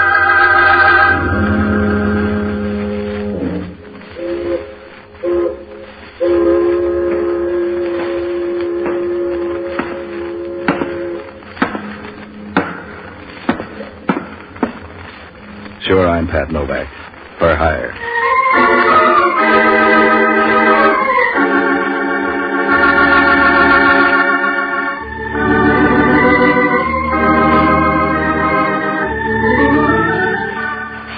I got a couple of boats down on Pier 19 on the San Francisco waterfront. Sometimes I rent them out, but I found out it's easier to keep my budget healthy by risking my health in other ways. So I work around doing odd jobs. You can take that any way you like. But the best you can say for it is that it beats begging. At least you don't always limp. If your luck's in, you can keep a half lap ahead of the bill collectors if you don't let it go to your head. I did once. I helped a guy who owned 7 hotels convince a blonde in San Rafael that her memory wasn't that good after all. The payoff was too rich for my blood. I got the idea that with that kind of money, I could take over the gambling joints up around Lake Tahoe. It took them 3 days to show me I was wrong. I'd worked my way down from the gold-plated joints to a place called the Broken T, where they still recognized a dollar as currency. I was beginning to figure how long it'd take me to walk back to the bay when the help came along. He was a little guy with a pair of eyes I wouldn't trust with anything I wanted again. The kind of quiet, dark clothes that'd make it easy to get lost in an alley. He knew me. Well, Novak, not doing so hard, are you? I eat. You want to make a quick buck? There must be a reason. Tell me that first. I'm hot. I shook the wheels down for a flock of dough. You call that trouble? Not yet. But I'd like to look ahead. How do I know these guys like it that I got all their money? If it hurts you, give it back. They'll take it. I got a better idea. I want to take it down to San Francisco. Look, Crocker owns the Southern Pacific. If you got an urge to travel, talk to him. If you got a proposition, spread it out. I'm driving down. It's a lonely road. I want you to go along as a bodyguard. If these guys are out to hijack your road, 2 of us won't stop them any more than 1. They come in bunches when they want to. Do you want the job, or are you going to talk me out of it? I'll ride down with you for $200. You charge a lot for a ride. You said it's risky, remember? Okay, here's 50. You get the rest in San Francisco. I see you outside for 5 minutes. My name's Brown. I'll be waiting in my car. Brown, huh? Yeah, Brown. John Brown. Want to make something of it? How can you?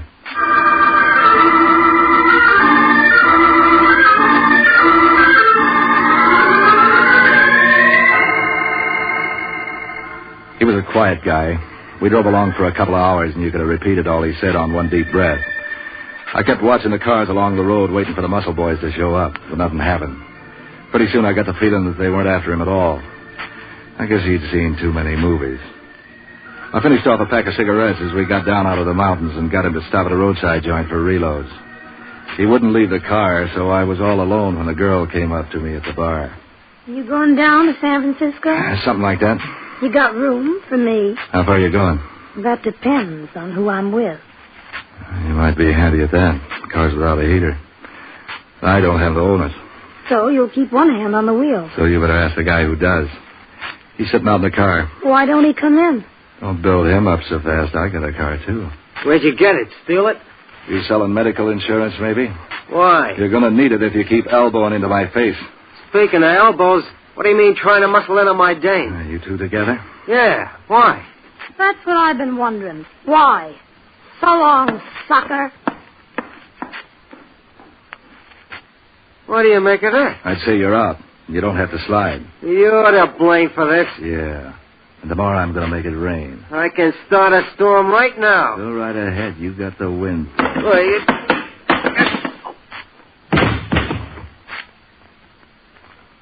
You cooled him nice, stranger. What started that? Bad habits. Yeah? Uh-huh. Too many cigarettes.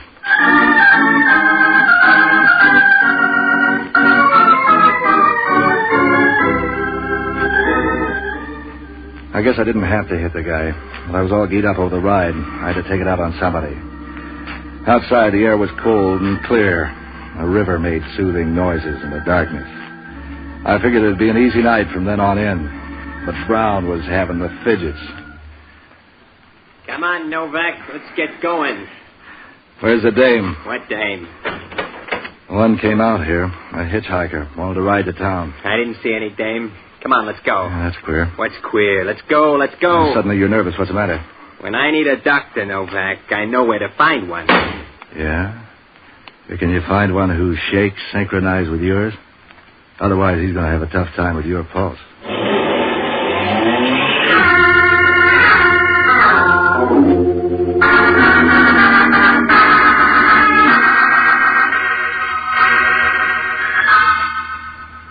From there on into town, John Brown didn't say a word. When we came across the Bay Bridge, he stopped in the terminal and made a phone call. Then we drove up to his place, a big corner apartment house up near the Civic Center. He told me to wait in the car while he went in to put away the money. I sat and smoked cigarettes and watched the dawn begin to light up the long, empty streets. I must have been there half an hour before anything happened. And then it all began to happen at once, starting with Hellman. A homicide detective with a grudge against the world that he takes out on me. I hope I didn't keep you waiting, Novak. What got you out of bed, Hellman? Can't be insomnia. That takes conscience. You'd be the sort to know about that. Mind if I look the car over? Why not? I didn't steal this one.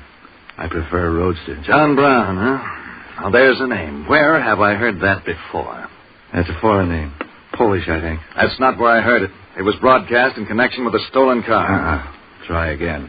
The keys, see? So maybe he was careless and left his keys in his car. Yeah, maybe I'm whimsical and changed my name to Brown.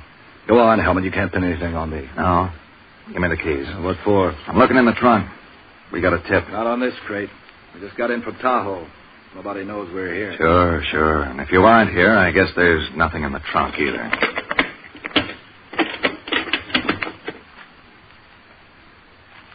I'll bite. What'd you find? A body. A girl's body. I'm not intruding, am I? Not on me. You better get Brown. He's in the apartment there. Sure. But won't you be lonely? Look, Brown hired me to ride down from Tahoe with him. He cleaned up at the tables and wanted protection for his role. It's his car and his girl. Let's get him. All right, come on.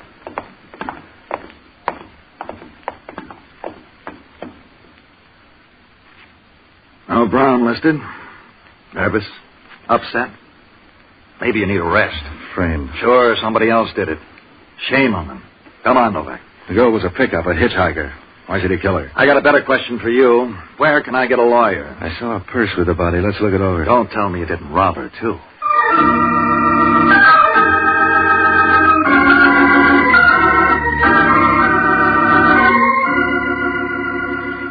The purse didn't turn up much.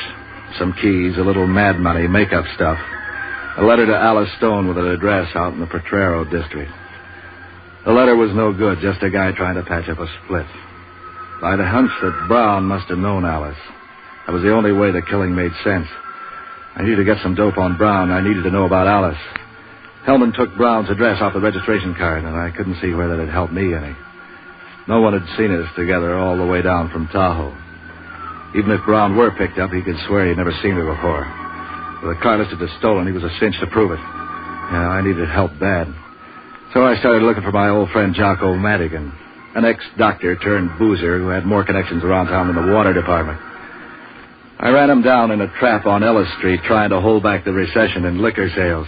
Hello, Patsy, my boy. Join me. This is the first one today. Look, I'm in trouble, Jocko. You're in trouble. Think how I feel. What's the matter, sick? No, just worried. I was reading in the paper here that the good ship Clyde Harris went down off the New England coast last night with 10,000 cases of scotch on board. Yeah, there's some left. Listen, Jocko, I'm in a jam. When did that become news? I was up at Tahoe, and a guy hired me to drive him down here. He didn't know you. It turns out the car is stolen, and there's a body in it. And the guy's disappeared. Well, I don't blame him. The body belonged to a girl named Alice Stone at this address. 10,000 cases of scotch. Can you imagine that? No. And the way I figure it, the girl must have known the killer. I'm not very sure that John Brown, who claims his car was stolen, is innocent either. It's mighty strange that he left the car keys lying around. What do you want me to do? Get on the grapevine. Find out if this John Brown is tied up in the rackets. The same for Alice Stone.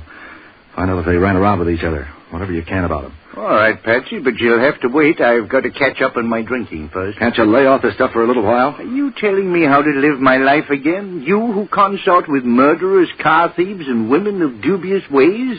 Push the bottle over here. Look, Jocko.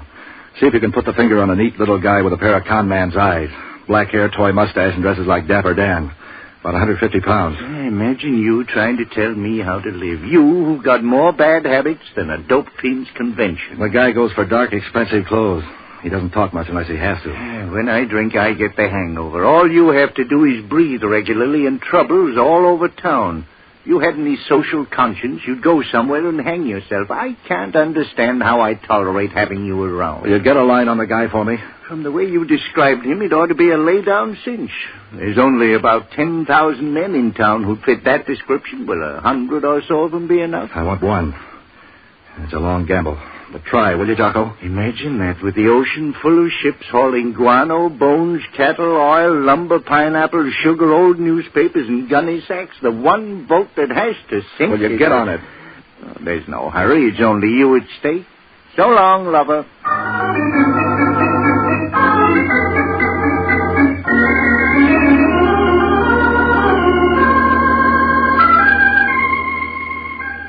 I grabbed some breakfast, picked up a cab, and went out to the address of Alice Stone. It matched a wooden house that looked 2 years older in Utah that was trying to lie about it with a new plaster front and a fresh set of doorknobs. It looked like it had been built by an amateur who read the blueprints upside down. A dame answered the door. She was about tie-pin high to a 6-footer, and she had red hair. The heavy, wavy kind that made you think she must be healthy. And that wasn't hard to do anyway. The way she filled out her morning coat didn't leave much to worry about, except the seams. She could talk, too. Neighborhood's improving. You know Alice Stone? Sure, she lives here. I might have known she'd see you first. Who are you? My name's Skip Harper, and Alice isn't home. What can you do with that? How do you know I want to? Maybe I'm a salesman. Oh, look, mister, you aren't fooling anybody. You look about as much like a salesman as I do a decoy duck. Now, what do you want with Alice? Or do you have to be particular? I can't use her. She's dead. A salesman. With 5 o'clock shadow at 10... Did you say dead? Yeah. They found her in a car downtown this morning. You're a cop. You're wrong. Why should it worry you? What do you mean? Do you know who did it? I don't know anything. I just don't like jams. Tell me how it happened. We were coming down from Tahoe. She was in a roadside hamburger trap. She asked me for a ride, and I sent her out to talk to a guy who owns the car. The next time I saw her, she was tucked away in the trunk. Why'd a guy kill her, just like that? That's what I'm after. Maybe he just didn't like James. There's probably a better reason. You think maybe he knew her? Yeah. That's where you can earn a gold star. Did you know anybody by the name of John Brown? Describe him. He was playing the wheel at the Broken T up near Tahoe. Smooth little guy, about 2 sizes over a jockey. Waxed mustache, a pair of eyes you could use to freeze fish. So, that one. Oh, yeah. I know him. Give me an introduction. His name's Brown, all right. I didn't know his first name before. He's a small-time hustler around town. Used to take Alice out now and then when he felt like tearing up a nightclub. Cops arrest him yet? Hellman, a homicide dick, is knocking on his door about now. I don't expect him to be home. No, he won't be. He has hideouts. Name some of them. I'm afraid to. He can't hurt you. He's too busy playing cops and robbers. You don't know Brown. I gotta get to know him. Give. I don't want to get mixed up in anything. Neither do I, but I am. I need Brown. Why don't you forget Brown? I'd be bad manners. What's wrong with bad manners? I know some that are fun. Yeah, you would. More fun than Brown will ever show you. You'll keep. He won't. Come here. Will this keep? Do you think? You have a nice way of changing the subject. But still, where's Brown's hideout? I won't tell you. He'll kill me. Yeah, that's a gamble. I'm on the spot, and that's a fact. Talk to me. I hate men. Never mind your hobby. Give me Brown. I hate you, you big, ugly, muscle-bound. Brown. You're hurting me. Make me stop. Tell me where Brown is. All right. There's a hideout, a little shack out near the beach. Narrow it down. Let go, I'm telling you. And I hope it's the last thing you hear.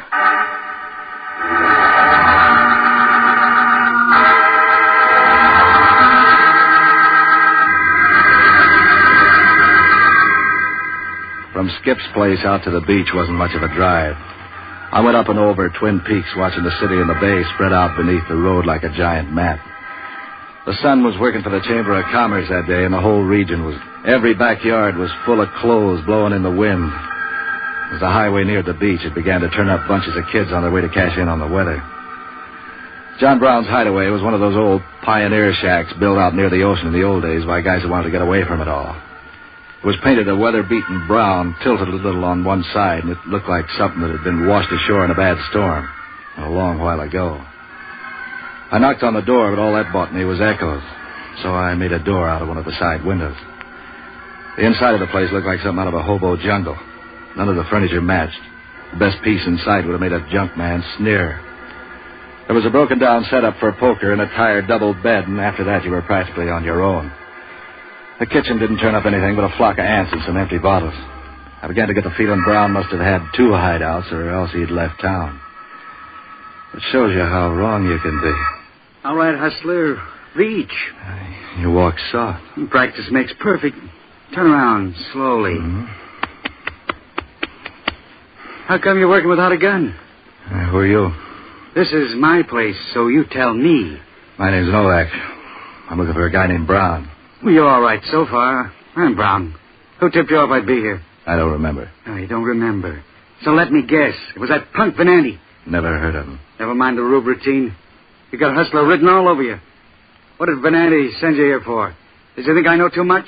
If I was sent to rub you, do you think I'd come without a gun? Start using your head. I like the way it's working. Tell me more. I can't tell you anything. You don't fit my blueprints. Don't get smart with me, hustler. Venanti sent you. Tell me what for. If you're Brown, you don't need any new worries. You've got an armful already. I'm feeling no pain. The cops have your car down at the station. What for? They don't like them with dead bodies inside. Steady now. Let's have that again. A dame named Alice Stone was found stuffed in your trunk. You're hotter than 4 stoves. Laugh yourself out of that. If you know so much, why aren't you yelling copper? Don't worry. They're on their way. I'm trying to get the key to the killing. If this turns out to be a frame... Look, I saw the guy who did it. I'm the only one who did. That's better than your gun, so treat me nice.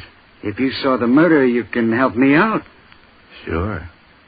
What do I get for it, a merit badge? Things are coming too fast. I got to do some checking. You better spill what you know, or else I'm liable to forget mine. You got a nice lever there, hustler. If you can back up your talk. If the dame's dead. Look who's bargaining.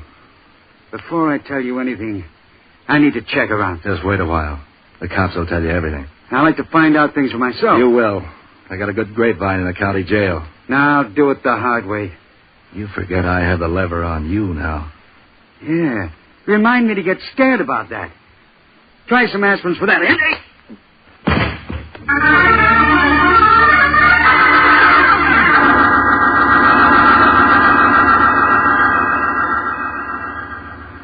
I woke up twice before I decided to make it stay that way. The house was so quiet I could hear someone playing the piano several houses away.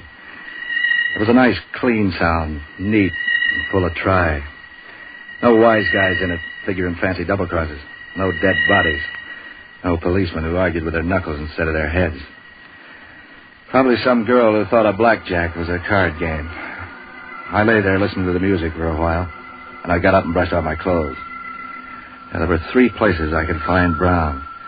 He wouldn't dare go to his home. He wouldn't return to the hideout. That left Skip's place. On the way over, I stopped at a drugstore and phoned Jocko to find out if he'd turned up anything. If you left out the hiccups, it went like this. Hello, you reprobate renegade from all that's good and holy. Skip the overture. Did you check on those people I asked you about? Sure, I found out about them. Old Dr. Madigan and his crystal ball. He knows all and he knows all and like that there. Tighten it up and tell me something. That girl Alice Stone, you remember? How can I forget? She lived with a dame in the Potrero named Skip Harper. Nice people. The landlord served eviction notices every day except legal holidays. So they liked a good time, then what? Then she owns a half interest in a gambling joint around Lake Tahoe. It's not much of a place. They say the roulette wheels have so many magnets hung around them, the nails began to come out of the walls.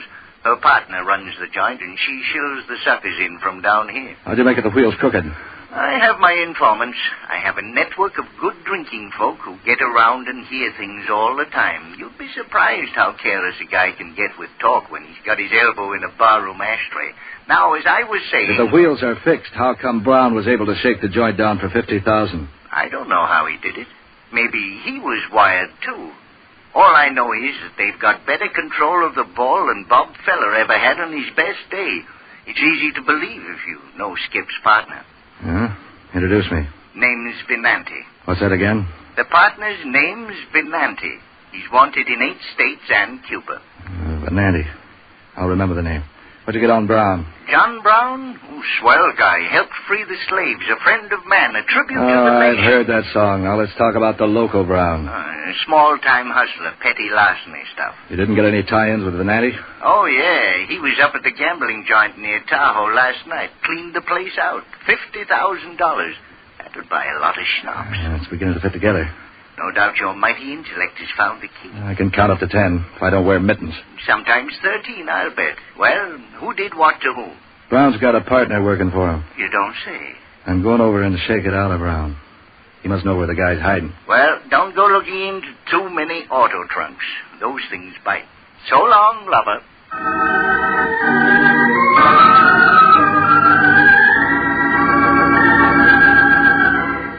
What Jocko told me began to give me some hope. The thing the picture needed was one more man, and a partner for Brown would round it out nicely. Yeah, Brown must have figured someone to try to hijack his role and hired a friend to bring it down to San Francisco. I didn't explain the killing. I didn't explain a lot of things. But it was a lead to the guy who could explain it. I needed Brown. So I gunned the car over the hills towards Skip Harper's place. I began to feel better. I was thinking how Hellman would look when I dumped the killer in his lap. There was a crowd along the street in front of Skip's place. Just as I drew up, Hellman came out on the porch. As I got out of the car, one of the neighbors pointed to me. Novak, huh?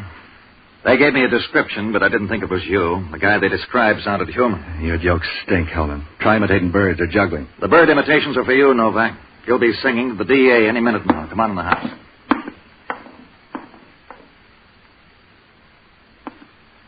Ah, it's Brown. Where's the dame? What did you do, kill her, too? Come off it, Hellman. You can't pin this on me. I don't have to. The neighbors did it for me. Why should I kill my alibi? Because he wasn't. What did you do with the dame, Novak? Why don't you try thinking for a change? I do my poor best. For instance, I think you killed the dame in the car and then tried to saw it off on Brown. Then you caught Brown here this morning and killed him. What for? Or don't you care? For $50,000, Brown won at the Broken Tee up at Lake Tahoe. The neighbors saw me come here. I must have seen Brown come here, too, after I'd left. Nobody saw Brown come. Why didn't you buy a witness, Novak? You can afford it. The dame's gone? We haven't looked under the rugs. How'd you get the dope on Brown winning all that dough? Wayphone Tahoe, bright boy. You've heard about the telephone? Vaguely. Who'd you talk to? The police. And then a guy named Venanti. He says he remembers you following Brown out. And that the dame was with you, too. It's a lie. Sure. But the $50,000 is still missing. Brown wasn't with me. He was a little guy. It's the climate. He grew since you two dropped him here this morning. I need some pictures. Well, you drop Brown. The dame's going to drive you home. You proposition her on the way to help knock off Brown. She turns you down. Not those kind of pictures. Are there any photographs around the house? Yeah, there's some in the bedroom. Why? Come on, let's look.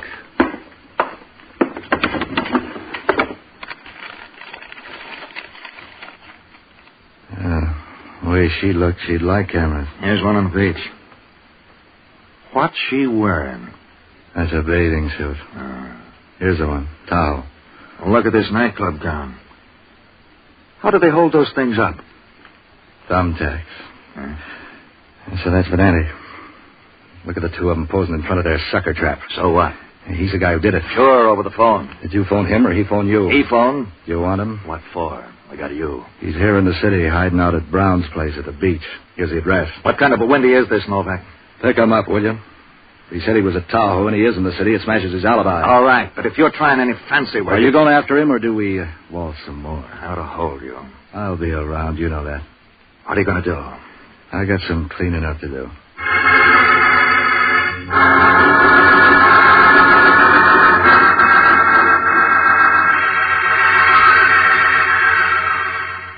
There was only one place for Venanti to be. I headed the car out Potrero and down Bayshore Highway to the airport.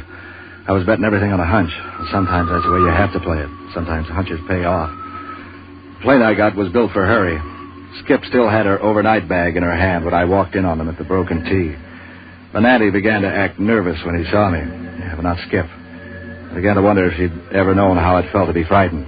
You'd never guess it from the way she talked. Hello, Novak. Don't you ever shave? I had a close one just now. Doesn't show. You don't know where to look. What do you want, Novak? I got it. Don't be cryptic, baby. It doesn't become you. You don't act nervous. Does you care about jail? Nobody's going to jail, Novak, except you, maybe. I'd be nervous if I had to explain all those dead bodies back in Frisco. We don't know anything about dead bodies. We've been up here for hours. Yeah? I had a hunch that'd be your alibi. That's no alibi, Novak. It's a fact. It won't gel, Venanti. You're cooked. Look, Novak. Brown deserved to die. He killed Alice, and before that he fixed the wires on the wheel so he could break this place. He robbed us of $50,000. We had a right to get it back. Is that what Venanti told you? That's the way it happened, Novak. There's $10,000 in it for you, if you can remember it that way, too. $10,000. Easy there, Vin. That was a little double talk, baby. He was trying to bribe me to dummy up on you. Dummy up? I know what happened. When you get through dreaming, try this for a bedtime story. Venanti hired Brown to pick up the winnings while he ran the table. Then with Brown dead, Venanti was going to fly back here in his private plane for the same alibi he's using now. Only he'd own the Broken T. You're lying. Shut up, Vin. Tell me more, Novak. The plan began to sour up when Alice tried to thumb a ride. Alice knew him, so he killed her. He still needed to kill Brown, but he figured then he could hang the double killings on me. That'd make it even better. You're on the needle, Novak. The only trouble was that Brown wasn't home. Ben had to chase him. When he finally found him, Brown was at your place. I don't know what happened there, except that Venanti must have killed Brown before he had a chance to talk. I was out. I'd gone to the store. So when you come back, Brown's dead, and Venanti tells you he did it to recover the money. Yeah. So you were going to double-cross me, baby. He's lying, I tell you. See if you can prove it to a jury. I should have known. In case you get any fancy ideas about trying to lie out of it, I got a witness to feel the motor of your plane. It's still hot. That $10,000 offer still stands. I need you to clear me. Yeah. And I could use the sole ownership of this joint. You wouldn't rat on me. Oh, watch me, baby. I'll let you rot in jail. Novak, I'll make it $25,000 if you help me quiet this dame. You would, Ben? Start out by quieting this.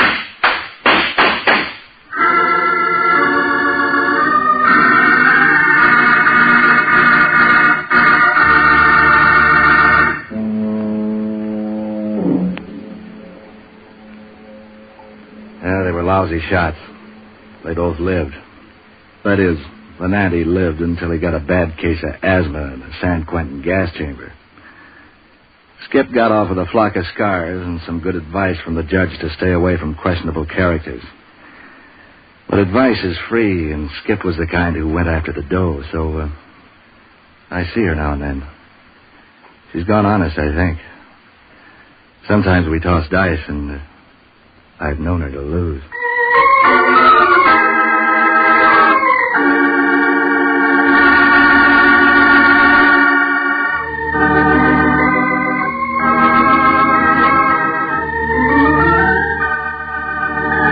Heard on tonight's program were Ben Morris as Novak, John Galbraith as Inspector Hellman, Jack Lewis as Jocko, and Mary Milford as Skip, with Henry Leff, Jerry Walters, Kurt Martell, and Lucille Bliss.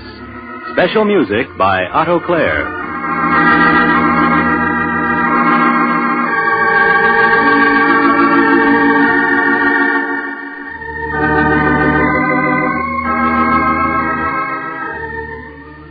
listen next week at this same time when over most of these stations, the American Broadcasting Company presents Pat Novak for Hire.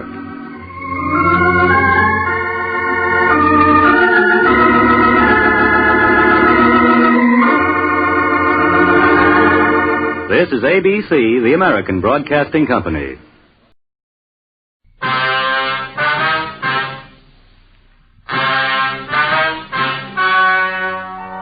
The story you're about to hear is true. Only the names have been changed to protect the innocent. Fatima Cigarettes, best of all long cigarettes, brings you Dragnet.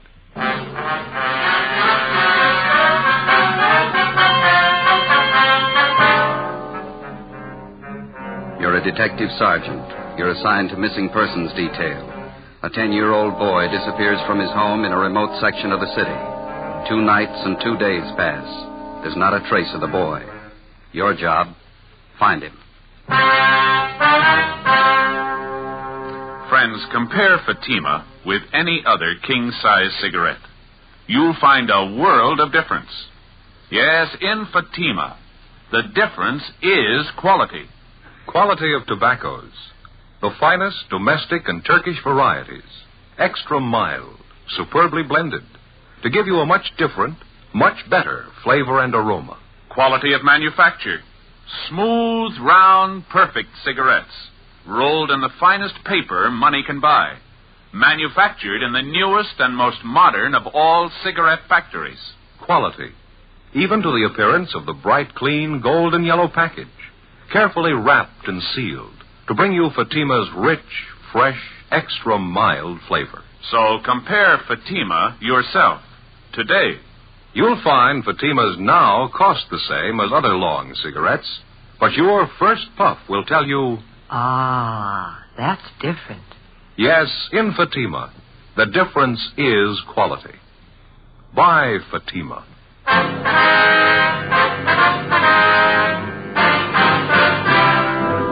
Dragnet, the documented drama of an actual crime. For the next 30 minutes, in cooperation with the Los Angeles Police Department, you will travel step by step on the side of the law through an actual case transcribed from official police files. From beginning to end, from crime to punishment, Dragnet is the story of your police force in action.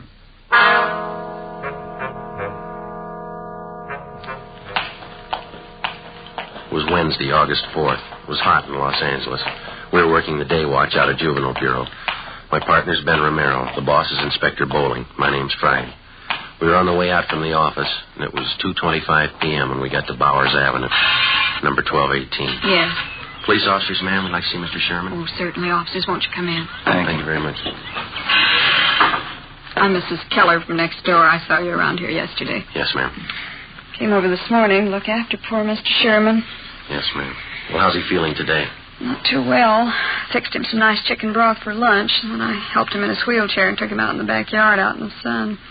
Good hot sun. It's wonderful for his legs. He has arthritis, you know. Yes, so we understand. Wonder if we could talk to him, Miss Keller. Well, yes, I guess you have to. He's still out in the back sleeping in his chair last time I looked. Seemed ashamed to disturb him. Well, he called us at the office, said he wanted to see us as soon as we could make it out here. Was it about his grandson, Jimmy? They found him yet? No, ma'am. Searching party's combing the area. There's still no trace of the boy. Did any of the other officers who were out here covering the neighborhood talk to you, Miss Keller? Oh, yes. There was Mr. Lorman, Detective Lorman. Yes, ma'am. I told him everything I knew about Jimmy's disappearance. It was right after dinner hour on Monday. About 6:30 last time I saw Jimmy. I see. I came out the side door to empty the garbage, and I saw Jimmy hiking up the side of the hill there. Just in back of the house, all by himself. A nice boy. As far as you know, Mrs. Keller, Jimmy is Mr. Sherman's only living relative. That's right. His only relative, his only grandchild. Mm-hmm.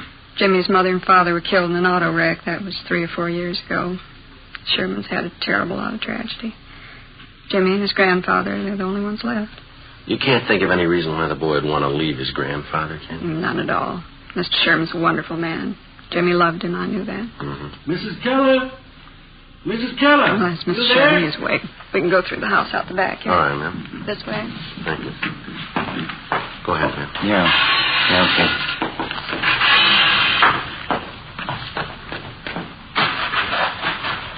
Visitors for you, Mr. Sherman. How are you feeling? All right, I suppose. Hello, Sergeant. Hi, Mr. Sherman. What about the boy? Have you found him yet? Well, nothing yet, Mr. Sherman. We've added more men to the searching party. We're doing everything we can. Gone 2 nights and 2 days. Tell me the truth, Sergeant. What's happened to the boy? Well, right now, we don't know any more about it than you do, sir, but that's no reason to give up hope. You told us yourself yesterday that Jimmy's been missing once before. It turned out all right that time. He wasn't gone for 2 nights and 2 days.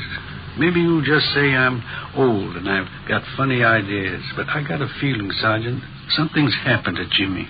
Something's happened and I can't do anything about it. You just put those thoughts out of your head, Mr. Sherman. They're going to find Jimmy and it's going to be all right. Why don't you pull up those lawn chairs there, Sergeant? All right. I'm going to go in the house and fix some cold lemonade for you men. Well, thank you, ma'am. We got your phone message at the office, Mr. Sherman. Anything special you wanted to talk to us about? Yes, there was something. When you were talking to me yesterday... Yes, sir. I told you that Jimmy had on a brown jacket when he disappeared Monday night. Yeah. I was wrong, Sergeant. We found the jacket in his room. All he was wearing was a pair of blue jeans and this white sweatshirt. Do you think that might help any? Yes, sir, it might. We'll send out a supplementary description of his clothes. We'll see that everybody's notified. Just wish I could be out there with the searching party. Arthritis is pretty bad today. Caught me at a terrible time. Don't know what I'd do if anything happened to the boy. I know we've asked you this before, Mr. Sherman, but can you think of any reason at all why your grandson would want to leave home? No, sir, no reason at all. Those 2 collie pups over there in the pen. Jimmy just bought them last week with his own money. Saved up to get them. I see. The boy's crazy about dogs. That's why I say he just wouldn't pick up and leave everything. The boy and me got along fine. No reason for it, Sergeant. Something's happened to the boy. I just got a feeling. Officer? Yes, ma'am? Telephone call for either one of you. I get it, Ben. I'll be right back. Yeah, all right.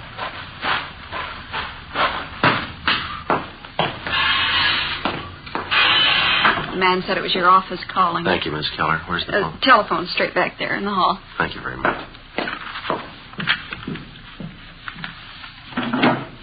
Friday talking. This is Bowling, Joe. Just heard from the search party up in the hills. Oh, did they find something? Yeah, in the Elysian Park area by the upper reservoir. Uh-huh. Found a pair of kids' trousers right by the edge of the water. What kind of trousers? Blue jeans, nothing in the pockets. They'll start dragging for a body as soon as they get the equipment. Check it out with the grandfather, huh? See if the boy was in the habit of hiking up there around the reservoir. Right. We'll call in just before we leave here. Right, Joe. Right, bye.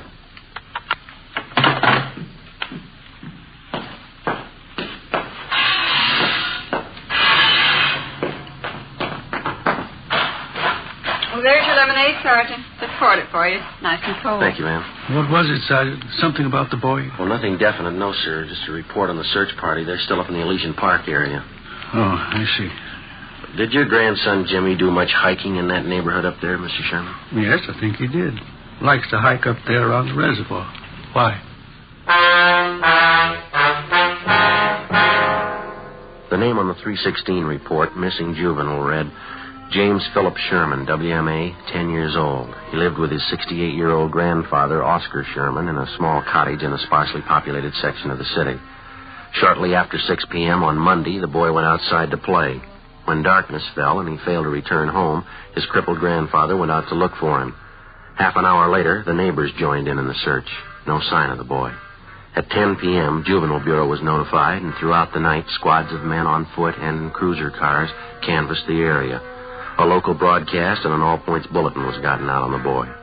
Neither the grandfather or the neighbors could find any reason for his disappearance. After almost 48 hours of continuous searching, the only lead we had was the pair of trousers found on the edge of the upper reservoir in Elysian Park. They were shown to the grandfather, but he failed to give positive identification. Dragging operations at the reservoir began immediately.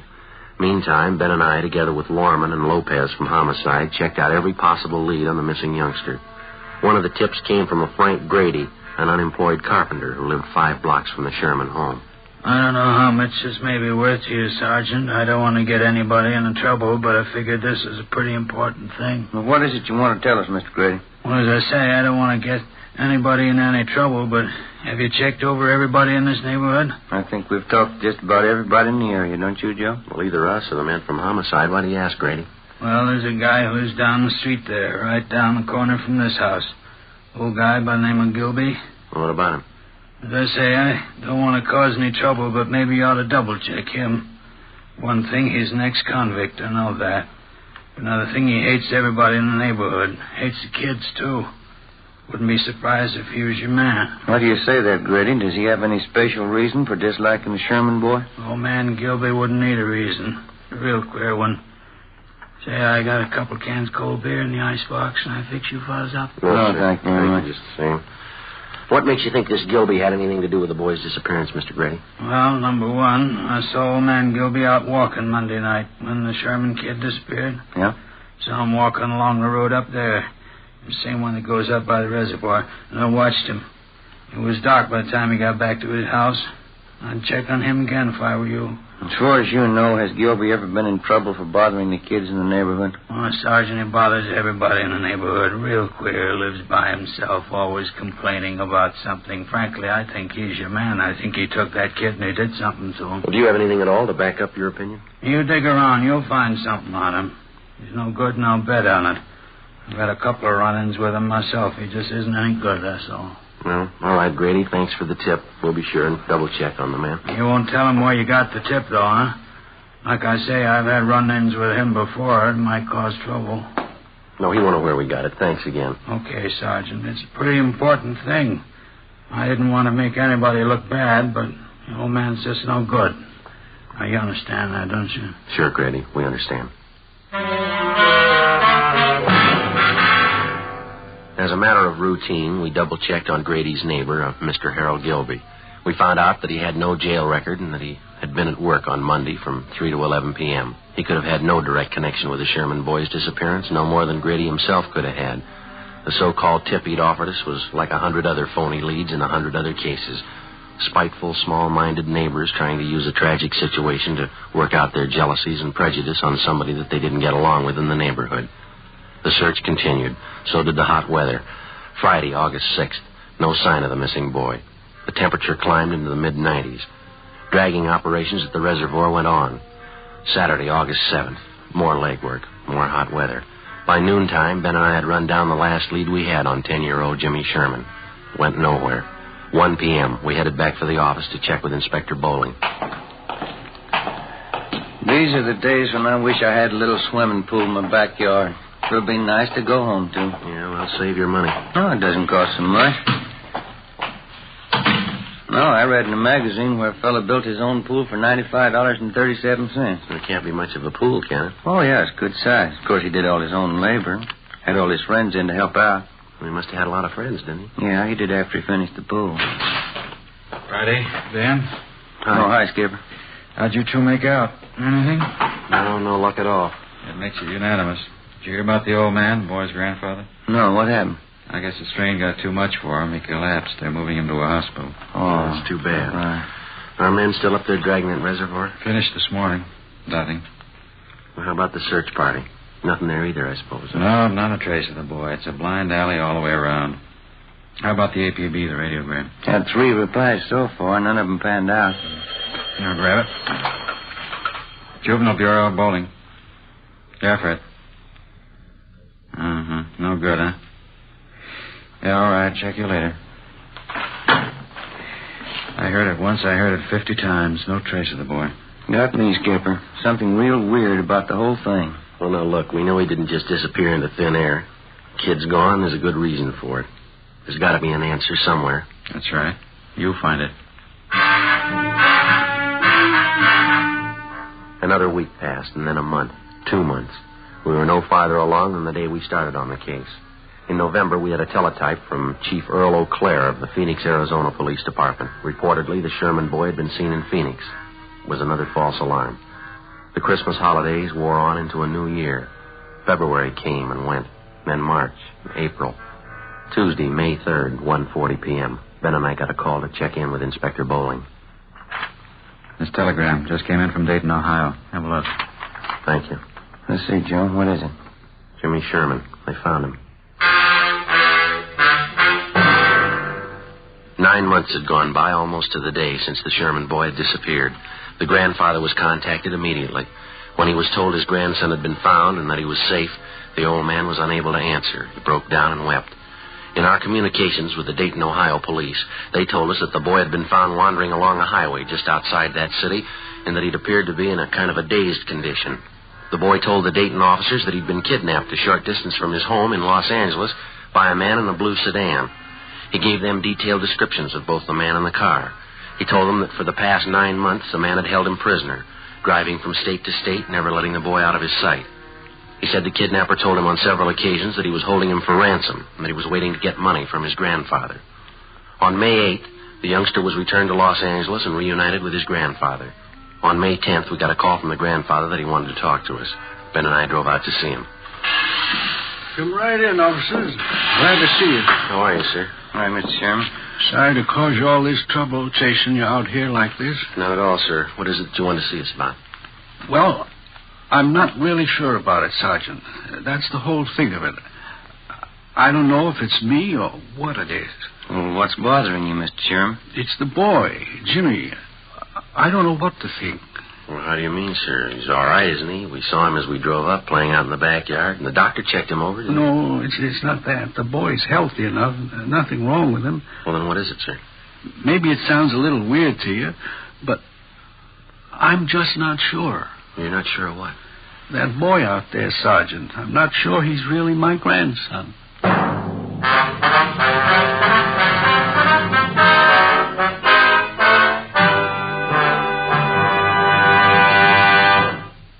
You are in the Communications Division of a Metropolitan Police Department, the teletype room.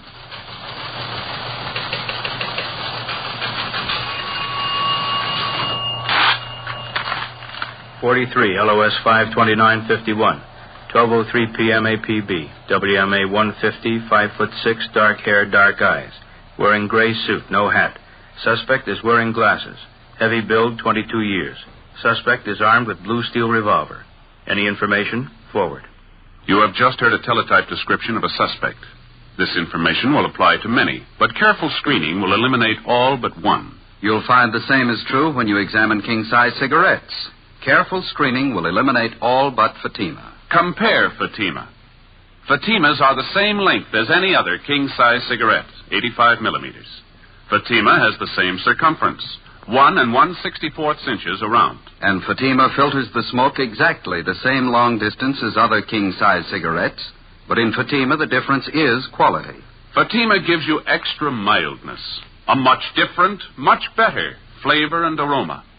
You get all the advantages of extra length, plus Fatima quality, which no other king-size cigarette has. So compare Fatima yourself. Your first puff will tell you... Ah, that's different. Yes, in Fatima, the difference is quality. Best of all, long cigarettes.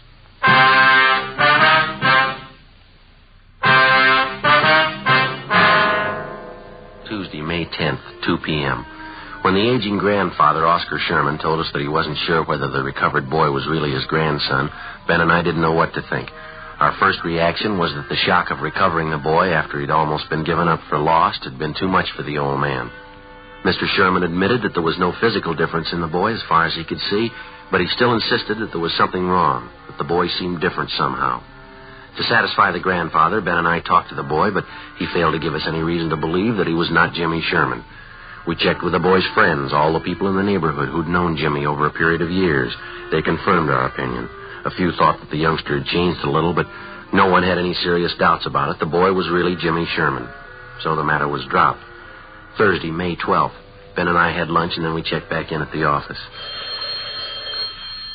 Joe, want to grab that? Yeah, I'll get it. Juvenile Bureau, Friday. Sergeant, this is Mr. Sherman talking. Yes, sir. Mr. Sherman? Yes, sir. How are you? I want you to come out and take this boy, Sergeant. He's not my grandson. I'm sure of it. Well, how do you mean, sir? This boy's got a scar on his side. He's had his appendix out. Yes, sir. My grandson never had an operation in his life. Before we left the office, Ben and I briefed Inspector Bowling on the phone call from the grandfather, then we drove back to the Sherman house. While Oscar Sherman didn't claim that he knew his grandson's complete medical history, he was certain that the boy had not had his appendix out and that he had not had an operation. He told us that his neighbor, Mrs. Keller, could substantiate that she had known Jimmy since he was a baby. We put in a call to the Sherman's family doctor. He wasn't in. We left a message, and then we went next door to see Mrs. Keller. We found her in the kitchen washing dishes. I just got a couple more to rent. Can you wait a minute? Yes, Of course you can.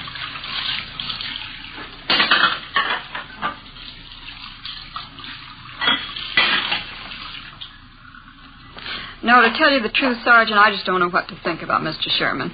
Maybe the whole thing was too much for him. His mind's going back on. Well, to your knowledge, Mrs. Keller, was the boy ever operated on? No, not as far as I know. But it's possible he did have an operation. I didn't hear about it.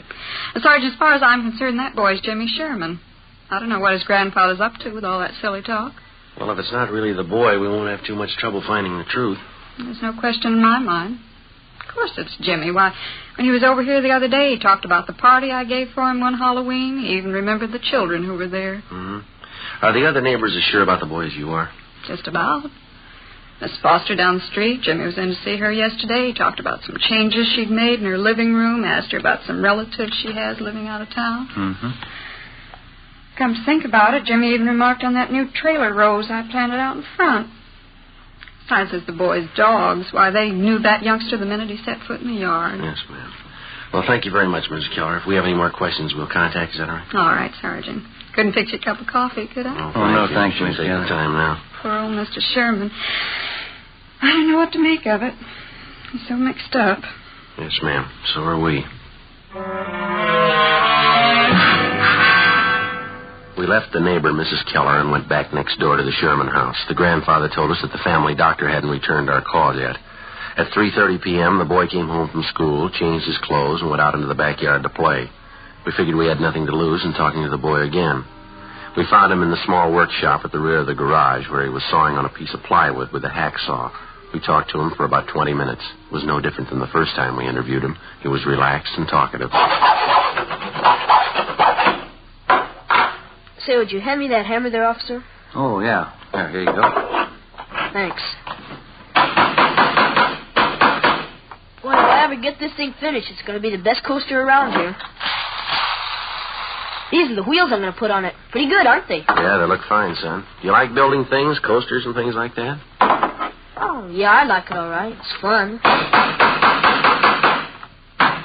Your granddad says you've changed quite a bit since you got back, Jim. Says you didn't like working around the shop here before. Well, I guess I don't really. You know, once in a while I like to come out and fool around. Mm-hmm. Have you seen Mr. Barlow down the street since you've been back? Mr. Barlow? No, I went down to see him, but he wasn't home. Maybe I'll go down and see him tomorrow. His name isn't Barlow, is it, Ben? I thought it was Robinson. Oh, yeah, that's right, Mr. Robinson. Sometimes I forget. How do you and your grandfather get along, Jim, all right? Oh, sure, every once in a while looks kind of funny at me. I don't know. I guess he's still worried about that man taking me away, you know, and all. Uh-huh. How you been feeling lately, Jim, okay? Sure, I feel fine. Hardly ever get sick. That's good. You ever been in the hospital, son? Uh-huh, just once. Had my appendix out.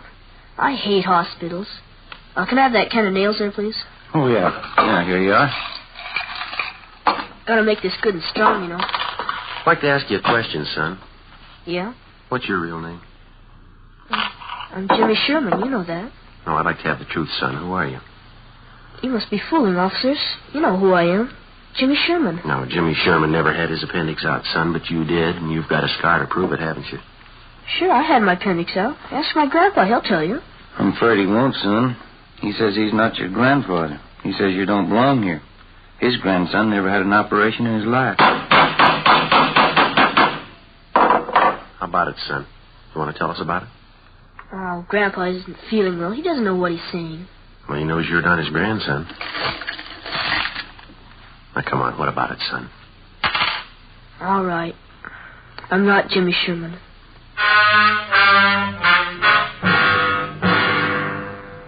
He told us his real name was Donald Rush. He said he'd run away from his home in Springfield, Ohio, 2 weeks before. He said that he'd been picked up by the police on a highway just on the outskirts of Dayton, Ohio. On returning the boy to the station, the police officers saw that he fitted the description of the missing California boy perfectly. It was almost as if the two were identical twins. Under the impression that the youngster was suffering from shock or amnesia, the police officers told him all about his home and his friends in California. They gave Donald Rush all the information that they had on the missing Sherman boy. all the newspaper stories, pictures, the dozens of teletypes and circulars which had been sent across the country in an effort to locate the missing youngster. On his way out to California on the train, the Rush boy was given dozens of newspapers to read, which contained thousands of words concerning the disappearance of Jimmy Sherman. So, by the time he got to Los Angeles, Donald Rush knew everything he had to know about the boy he was impersonating. We questioned the Ohio youngster further. Besides an exceptionally high IQ, he admitted to having an almost photographic memory. We took him in the house to face the grandfather of the boy that he'd been impersonating, the boy who was still missing. Mr. Sherman. Yes, Sergeant. Sit down, won't you? The boy here has a confession for you. He wants to tell you himself. I think I know. I was right all along, wasn't I, Sergeant? I didn't mean anything by it, mister. I just thought it'd be fun to make out like I was somebody else for a while. You wouldn't know the difference, would you, Sergeant? No, sir. I'm afraid I wouldn't. That picture over there on the mantel and the boy here, they look exactly alike to me. There's only one thing I'd like to know, son. Yeah? Why'd you do it? Why'd you try and fool me? Oh, I don't know, mister. I ran away from home, and the cops picked me up near Dayton. They thought my name was Jimmy Sherman. They said I was a missing kid from California. Why didn't you straighten them out right then, son? I was kind of afraid, and if I told them what my real name was, they would have sent me back home. So I just let them think I was really Jimmy Sherman. And they seemed to be pretty sure I was. How long did you think you could keep it up, son, pretending you were somebody else? I don't know. Guess I never thought much about that. I got here, and everybody was nice to me. I just didn't think about anybody finding out. Honest, mister, I didn't mean to do anything wrong. I didn't mean to hurt anybody. And you never saw my grandson? You never saw Jimmy? No, sir. I just got on the train. They brought me out here. You don't know where he is? You don't know how he is? All right, try to take it easy, Mr. Sherman. Why would you do it, boy? You're a stranger. Why would you try to fool me about Jimmy? I'm sorry, mister. I didn't mean it. Honest, I didn't mean it. Thought I had him back. Thought I had him back. Come on, Ben. Let's go, son.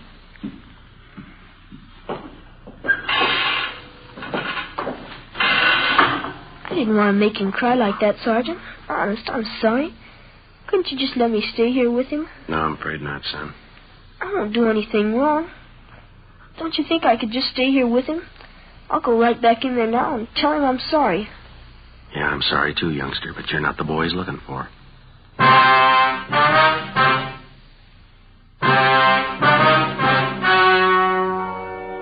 The story you have just heard was true. Only the names were changed to protect the innocent. On Wednesday, May 20th, a meeting was held at the Juvenile Bureau, City and County of Los Angeles, State of California. In a moment, the results of that meeting. And now here is our star, Jack Webb. Thank you. Friends, I hold in my hand a new pack of Fatimas. All I need to prove that Fatima is the best of all long cigarettes.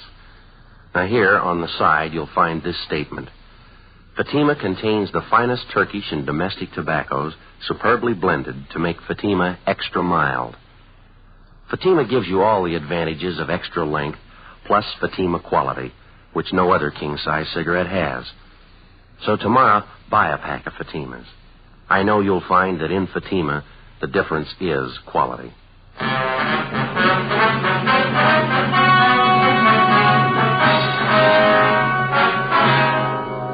Donald Rush, who impersonated missing 10-year-old Jimmy Sherman, was returned to the custody of his parents at their home in Springfield, Ohio. 4 months later, the body of Jimmy Sherman was discovered buried on a farm on the outskirts of Riverside, California. The boy had been murdered. His killer, a farmer in the neighborhood, was subsequently apprehended and brought to trial. He was found guilty of murder in the first degree and was executed at the state penitentiary, San Quentin, California.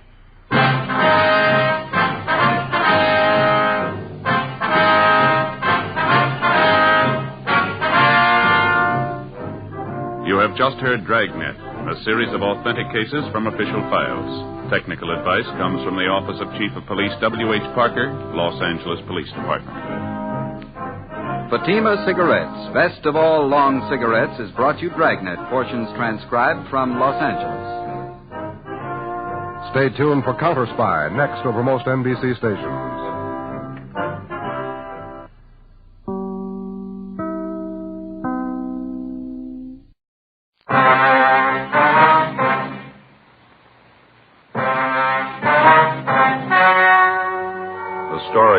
about to hear is true. Only the names have been changed to protect the innocent. Fatima Cigarettes. Best of all long cigarettes brings you Dragnet.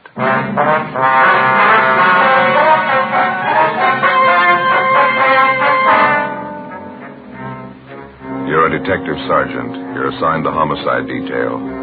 A wealthy society woman in your city vanishes. 2 months pass before her disappearance is reported to the police. There's suspicion of foul play. Your job? Investigate. Webster's Dictionary.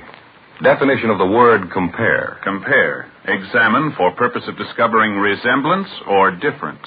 Now, let's compare Fatima with any other king-size cigarette. The resemblance. Fatimas are the same length as other king-size cigarettes, 85 millimeters. Fatima has the same circumference, 1 1/64 inches around. And Fatima filters the smoke exactly the same long distance as other king-size cigarettes. The difference. In Fatima, the difference is quality. You see, Fatima contains the finest domestic and Turkish tobaccos superbly blended to make Fatima extra mild.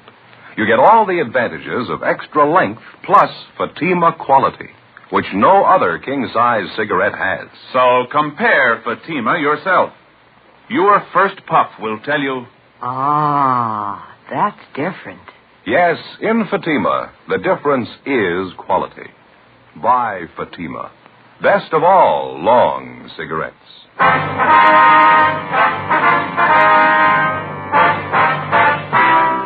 Dragnet, the documented drama of an actual crime. For the next 30 minutes, in cooperation with the Los Angeles Police Department, you will travel step by step on the side of the law through an actual case transcribed from official police files. From beginning to end, from crime to punishment, Dragnet is the story of your police force in action. It was Monday, February 8th. It was foggy in Los Angeles. We were working the day watch out of homicide detail. My partner's Ben Romero. The boss is Thad Brown, chief of detectives. My name's Friday. We were on the way out from the office, and it was 11:23 a.m. when we got to the 9th floor of the medical dental building, room 912. Dr. Marston? Yes, what is it? Police officers, doctor. Like to talk to you. Oh, yes. I'm sorry. Daydreaming, I guess. I didn't hear you come in. Well, my name's Friday, doctor. This is my partner, Sergeant Romero. How do you do? How do you do, gentlemen? It's about the missing persons report on your wife. You filed it yesterday. Yes, that's right, Sergeant. Certainly glad you came. I'd like to have this whole thing straightened out as quickly as possible. I want my wife back with me. Well, we'll do everything we can, doctor. There's a few things we'd like to have you straighten out for us, if you will. I thought I made it pretty clear in that report I filed yesterday. What is it you have a question about? I've got a copy of the report right here. Says your wife disappeared December 9th. That's a little over 2 months ago, Doctor. Yes, that's correct. December 9th, Sunday night. We were out having dinner, and we had a little argument, and Louise left. I didn't hear from her until the following Friday. That's when she wrote me the first letter. It was from New York. Well, weren't you a little alarmed to find out your wife had left you and gone east? Well, I wasn't too happy about it, but we'd had a few arguments before. Always figured it did both of us good if Louise got away for a little while. No, I wasn't particularly worried. She has friends in New York. Would you care for a cigarette? Not right now, thank you, Doctor. Yeah? Got a light for you. Thank you. I understand your wife didn't stay with her friends this trip, Doctor. No, apparently she didn't. However, I wasn't too concerned. She wrote me letters twice a week, and then she wrote Stanley. That's our son. He's in military school. Louise wrote to him regularly, too. Mm-hmm. And the last letter you got from your wife was about 2 weeks ago. Yes, sir, exactly 2 weeks ago. Had the same postmark on it, New York. Well, have you any idea at all where she was staying back there? That's a strange part of it, Sergeant. Louise didn't put a return address on any of the letters. I inquired of some of our friends back there, but none of them had seen her. Well, I suppose she was staying at a hotel. I don't know which one, though. Well, about those letters, Doctor, now you're sure that they're in your wife's handwriting. You don't think they could be forgeries, do you? It's possible, but I don't think so, Sergeant. I know my wife's handwriting. Do you have all the letters with you, sir? Yes, I'll have my secretary get them before you leave. She's out to lunch now. Oh, excuse me, please. Right ahead. Yes, Dr. Marston. Oh, Miss Taylor. Oh, yes, I'm glad you reminded me. Thank you. I'm sorry, officers. There's a denture I have to have ready for one of my patients by this afternoon. Would you mind if I go ahead and work on it while we talk here? No, it's perfectly all right, Doctor. You go right ahead. Would you mind stepping in the lab back here? All right, fine. Go ahead, man.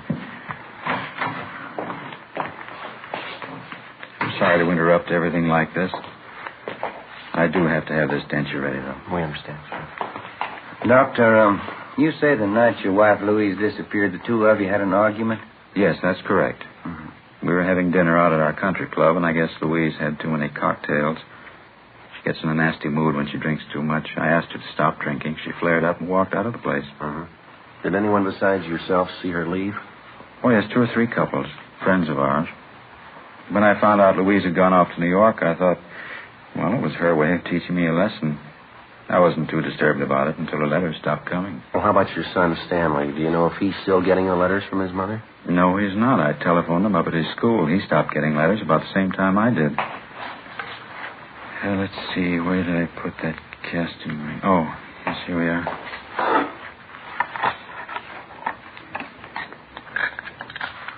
Then, as far as you know, Doctor, no one at all has actually seen your wife since that night at the country club when she walked out and left you.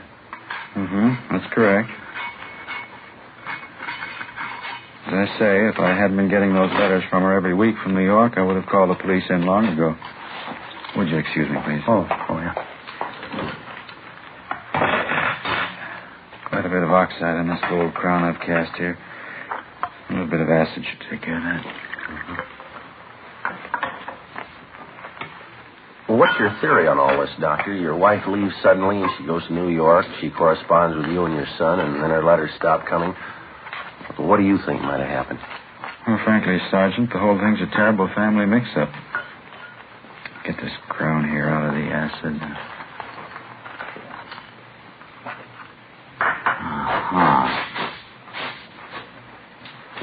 Well, how do you mean, Doctor, a family mix-up? Well, just that. There's only one reason for Louise disappearing the way she has. Money. Money and that stepfather of hers. Say, would you switch on that small motor there, Sergeant? I've got to polish up this crown and get it in shape. Oh, yeah. Sure. Thank you. Well, what do you mean, Doctor? How does your wife's stepfather fit into all this? He's money mad. It's about the size of it. I don't know if you're aware of it, but my wife, Louise, was left a considerable amount of money by her aunt. Uh-huh. Well, it was a fortune, as a matter of fact. Louise's stepfather has always been trying to get his hands on it. Excuse me again. Sure, go ahead.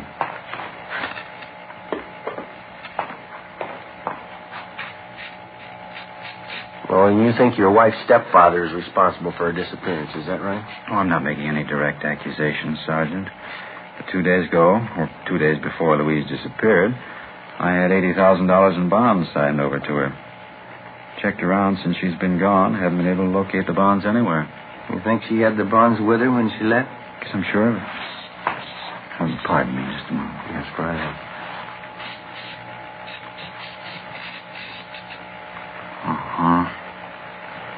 There's a fine cast with sharp margins on it. Well, now, the $80,000 worth of bonds, Doctor, do you have any way of proving that you gave those to your wife? Oh, certainly. I had my wife signed a receipt for them. You're welcome to check it over if you like. Mm-hmm. Just how do you think your wife's stepfather figures in there? Is there any indication he might have made a move to get the bonds? Enough to satisfy me, yes. My secretary told me about it. Lenore Dexter, that's the girl in the reception room. Oh, well. Huh? The night after my wife left me at the country club, that'd be December 10th, Miss Dexter was at the airport waiting for a friend to arrive on a plane. While she was waiting, she saw my wife and her stepfather cross through the waiting room and go out toward the main gate. Mm-hmm. Your secretary's sure it was really your wife and her stepfather. Well, that's what she told me. You're certainly welcome to talk to her yourself if you like. Yes, and well, besides the bonds, do you know of anything else of value that your wife had with her when she left? No, I don't think so. She had her fur coat on, of course. It's expensive. She was wearing a diamond ring, anniversary gift from me, large solitaire, worth quite a bit of money. You can get the description from the jeweler. I'll give you his name. All right, Doctor. Your wife's stepfather, we'd like to have his name and address, too. Surely. I'll have my secretary check on both of them right now. All right, fine. Sergeant, you've got to find Louise. I've got to have her back with me. Well, we'll do everything we can, Doctor. We promise you that. I know my wife wouldn't stay away of her own free will, not this long, not at a time like this. How do you mean, sir? Well, let me show you.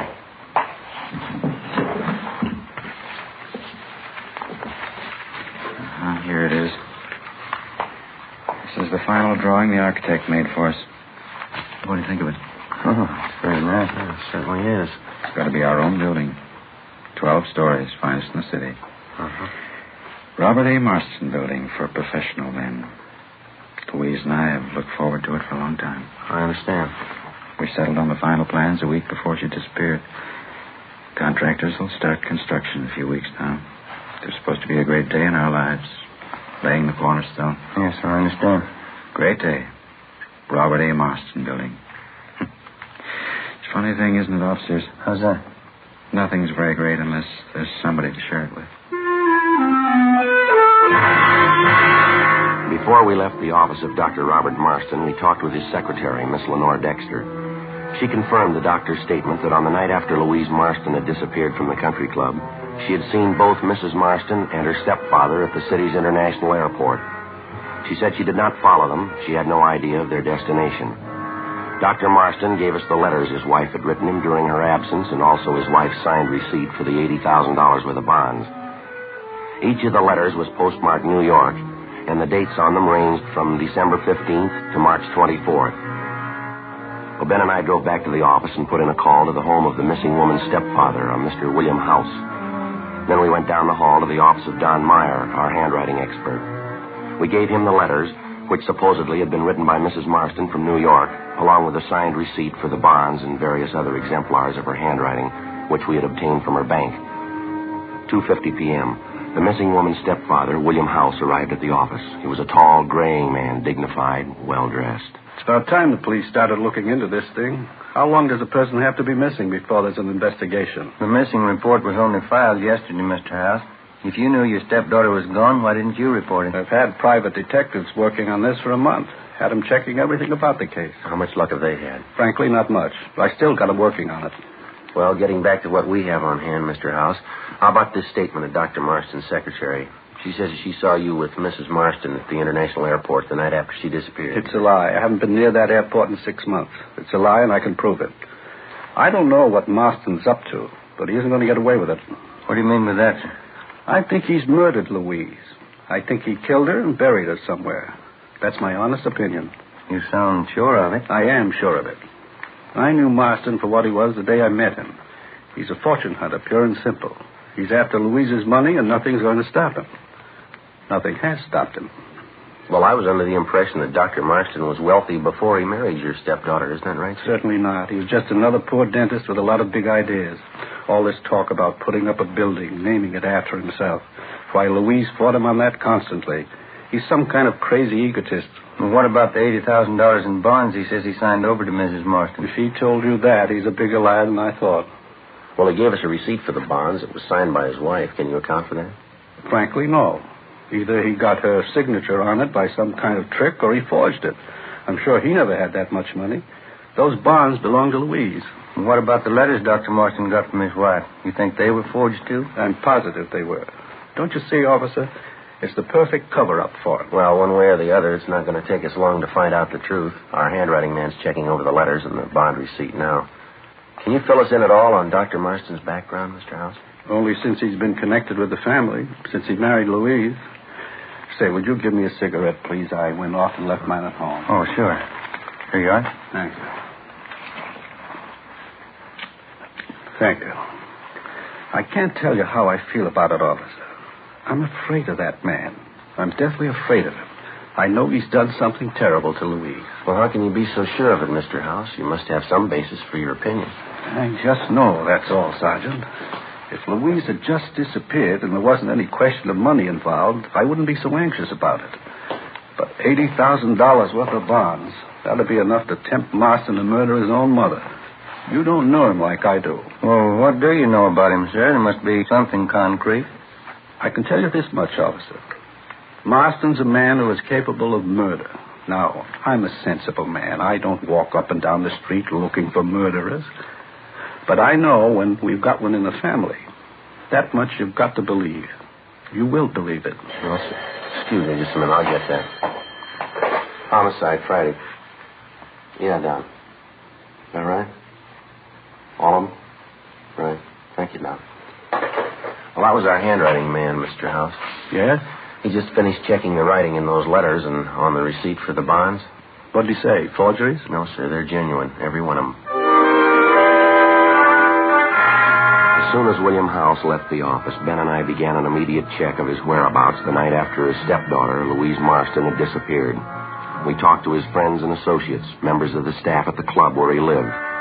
We found a dozen people who backed up House's claim that he was nowhere in the vicinity of the airport the night after Mrs. Marston dropped from sight. We went back and talked with Dr. Marston's secretary, Lenore Dexter.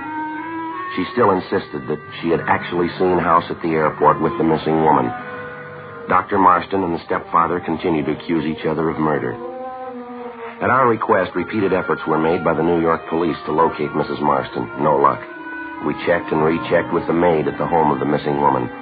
All she could tell us was that Louise Marston never returned home after leaving the country club, and also that she'd been wearing a fur coat and an expensive diamond solitaire ring.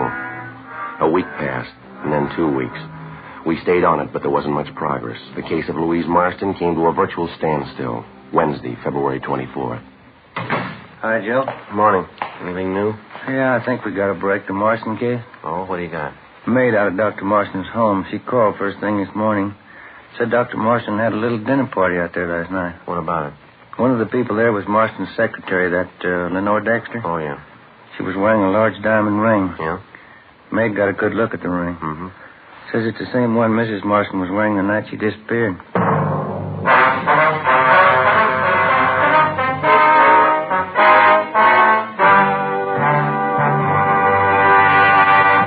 You are listening to Dragnet, authentic cases from official police files. Now, let's look at our Fatima files. Listed under B. Borden, Mrs. Clay Borden of Palm Springs in San Francisco. She says, pleasing, distinctive, and really extra mild. That's the way I'd describe Fatima. It's definitely the best long cigarette. friends, more smokers now insist on Fatima than ever before. Because in Fatima, the difference is quality. Quality of tobaccos. The finest domestic and Turkish varieties, extra mild, superbly blended, to give you a much different, much better flavor and aroma. Quality of manufacture. Smooth, round, perfect cigarettes. Rolled in the finest paper money can buy. Manufactured in the newest and most modern of all cigarette factories. Quality, even to the appearance of the bright, clean gold and yellow package. Remember, Fatima gives you all the advantages of extra length, plus Fatima quality, which no other king-size cigarette has. So if you smoke a king-size cigarette, compare Fatima. You'll find they now cost the same. But your first puff will tell you... Ah, that's different. Yes, in Fatima, the difference is quality.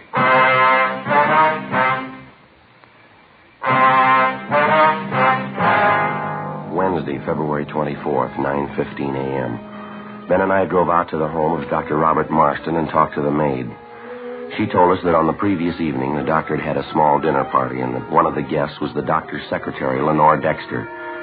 The maid told us that she'd gotten a close look at the diamond ring that Miss Dexter was wearing and that she was sure it was the same ring that the doctor's wife, Louise Marston, had been wearing the night she disappeared. 10:20 a.m. We left the Marston house and headed downtown to the doctor's office in the medical dental building. The office was closed and locked. We got back in the car and drove out Sunset Boulevard to Lenore Dexter's home address. We found the secretary having breakfast alone in her 2-room apartment. She explained that on Wednesdays, the doctor never opened his office before noon. We questioned her about the dinner party at the doctor's home the night before. We asked her about the diamond ring that she wore at the party. She became confused and hesitant. Well, what about it, Miss Dexter? Was that your diamond ring you were wearing at the dinner party? No, Sergeant, it wasn't. I guess it belongs to Dr. Marston, either him or his wife. Well, did he give it to you as a present? No. You see, I guess the doctor had a few cocktails before dinner. Maybe one too many. He went upstairs and came down with the ring. He insisted I wear it. He was very insistent. Uh-huh. I didn't want to make a scene, so I put the ring on. I gave it back to the doctor just before we left the house. My boyfriend was with me at the party. We had a terrible argument over it. He's very jealous. Tell me, Miss Dexter, did Dr. Marston have any special reason for wanting you to wear the ring? No. He just said he liked me and I was pretty and I ought to have pretty things. My boyfriend didn't like him at all. Well, had you ever seen that particular diamond ring, Miss Dexter? I mean, before last night? Well, I don't know, Sergeant. I think so. I'm not sure. Well, where do you think you saw the ring before? Mrs. Marston. I think I saw her wearing it once. Was she wearing it the night you were supposed to have seen her at the airport? I don't know what you mean. I didn't notice the ring, but I saw Mrs. Marston at the airport. I'd like to have you think this thing out for yourself, Miss Dexter. Mrs. Marston's been gone for almost 3 months now, and there's a strong possibility that she might have been murdered. You can make up your own mind about it, miss. If you're not involved in that disappearance, I'd advise you to tell us the truth. It might save you a lot of trouble. Miss Dexter? You mean about my seeing Mr. House at the airport with the doctor's wife the night after she disappeared? Yes, ma'am, that's right. You sure that's the truth? I didn't want to get involved, Sergeant. I didn't want any part of it. You mean you didn't see Mrs. Marston and her stepfather at the airport that night that you made it all up? I didn't make it up, Sergeant. I swear I didn't. He told me what to say. He said to do it as a favor for him. Who's that, miss? Dr. Marston. We continued to question the secretary, Lenore Dexter. She confessed that Dr. Marston had directed her to tell the story about seeing Louise Marston and her stepfather, William House, at the international airport. It was all a complete lie. She said that Marston had explained that the whole thing was just a practical joke, that it didn't mean anything. When Mrs. Marston was officially reported missing, she thought of going to the police, but Marston had frightened her out of taking any such action.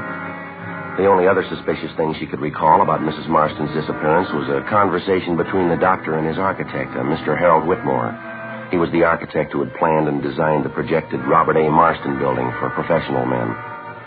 Well, the secretary told us the doctor's conversation with the architect had taken place about a month before Mrs. Marston's disappearance, and that she'd heard the doctor mention to the architect something about New York and a packet of letters. Lenore Dexter was taken downtown, where she gave us a complete signed statement. Ben and I got in the car and drove to the offices of architect Harold Whitmore over on South Hope Street. He was a tall, florid-faced man, very cooperative. Yeah, I remember that conversation with Dr. Marston. He gave me a bunch of letters, at least a couple of dozen anyway. They were addressed to the doctor and his little boy Stanley. What do you want you to do with the letters, Mr. Whitmore? He asked me if I had any friends in New York, and I said I did. Then he said he was playing some kind of practical joke on his wife and son. He gave me the letters and asked me if I'd send them to a friend in New York and have him mail them back one at a time. You agreed to do that? Yeah, that's right. The letters were all sealed and stamped, all in order the way they were supposed to be mailed. I just sent them back to this friend of mine, Bob Rogers, in New York. Forgot all about it. Mm-hmm. Mr. Whitmore, how long have you known Dr. Marston? Very long? No, not too long, only in a business way. He wants to put up this office building of his, and I'm handling the job for him. He's sure nuts on the subject. Can't wait till we start construction on the job. You'd think his life depended on it. You know much about his personal life? Where'd you first meet? Let's see, I think it was around October of last year.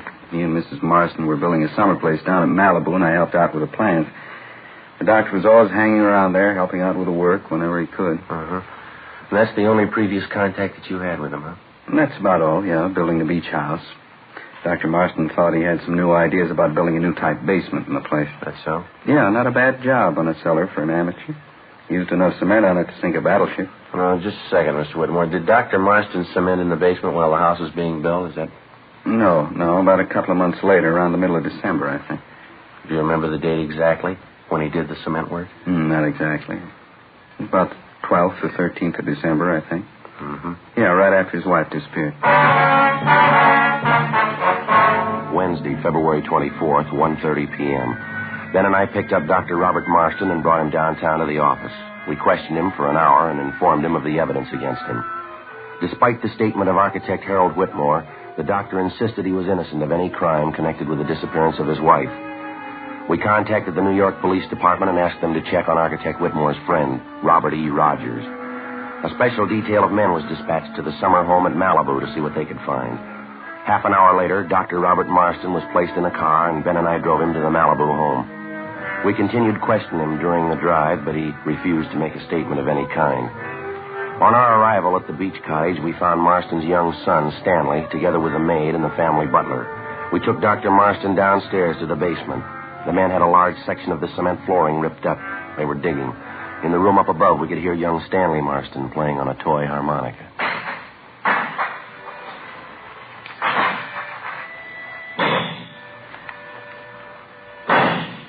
I'd like to know something, Sergeant, just for my information. Yes, sir? Why do you think I'd kill my wife? Why do you think I'd do such a thing? We're not sure yet if you did kill her. And why do you have these men doing this? Digging up the whole basement. Why do you think I killed her? You won't find anything. You might as well tell them to stop now. They won't find anything. I explained everything to you. Why can't you take my word for it? And you still haven't explained about those letters, why you had them sent to New York, why you had them mailed back here one at a time. Got nothing to do with it. Why can't you believe me? Your wife didn't disappear without a reason, Doctor, and we'd like to know what the reason is. I told you a dozen times over. You know what happened. We were at the country club, Louise and I. She was drinking a lot. I told her to lay off. We had an argument. She walked out, that's all. She walked out. I didn't see her anymore. Yes, sir. We'll have it all worked out. Don't worry about it. Why can't that maid look after the boy up there? Making all that noise. Why can't you take him out somewhere down at the beach? Romero? Yeah? I'll see you a minute. Oh, yeah, right.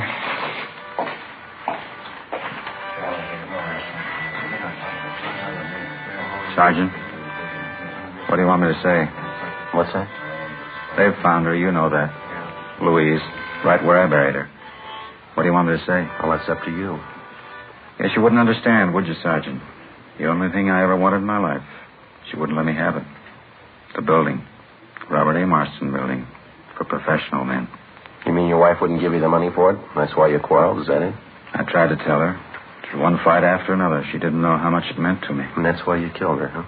I followed her outside the country club that night. Drove her to my office. She was pretty drunk. Mm-hmm. We pretended she was on a trip to New York. I had her write the letters. Had her sign the receipt for the bonds. Wasn't hard to do. How'd you kill her? Put my hands around her throat. Didn't stop until she was dead. Joe? Yeah, man. I found her. You ready to go, Doctor? All right. It was a dream of a lifetime, Sergeant. I almost had it. The Robert A. Marston building. Finest in the city. Yeah. You want to come upstairs, Doctor? We'll get your coat. You'll try to understand, won't you? I wanted something that'd last. My own building. My name on it. Something you'd remember. Yeah. That's the reason I killed Louise. She didn't want me to have it. My own building. Something that would last. Make the people remember. Well, you made it, Doctor. Why worry? What? You don't need a building. They'll remember you.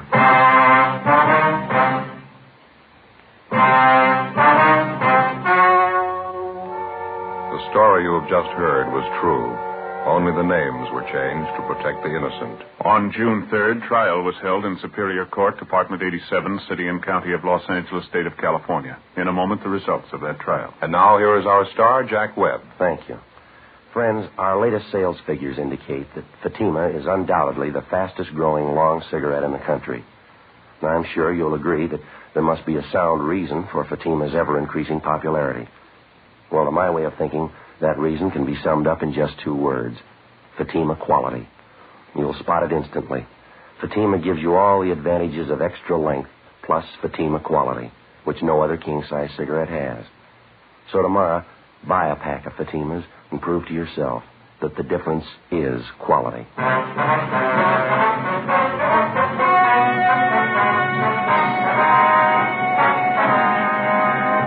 Robert Alexander Marston was charged with murder in the first degree.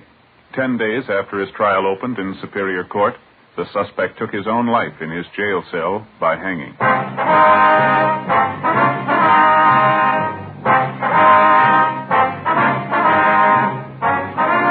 You have just heard Dragnet, a series of authentic cases from official files. Technical advice comes from the Office of Chief of Police W.H. Parker, Los Angeles Police Department. Fatima Cigarettes, best of all long cigarettes, has brought you Dragnet, transcribed from Los Angeles.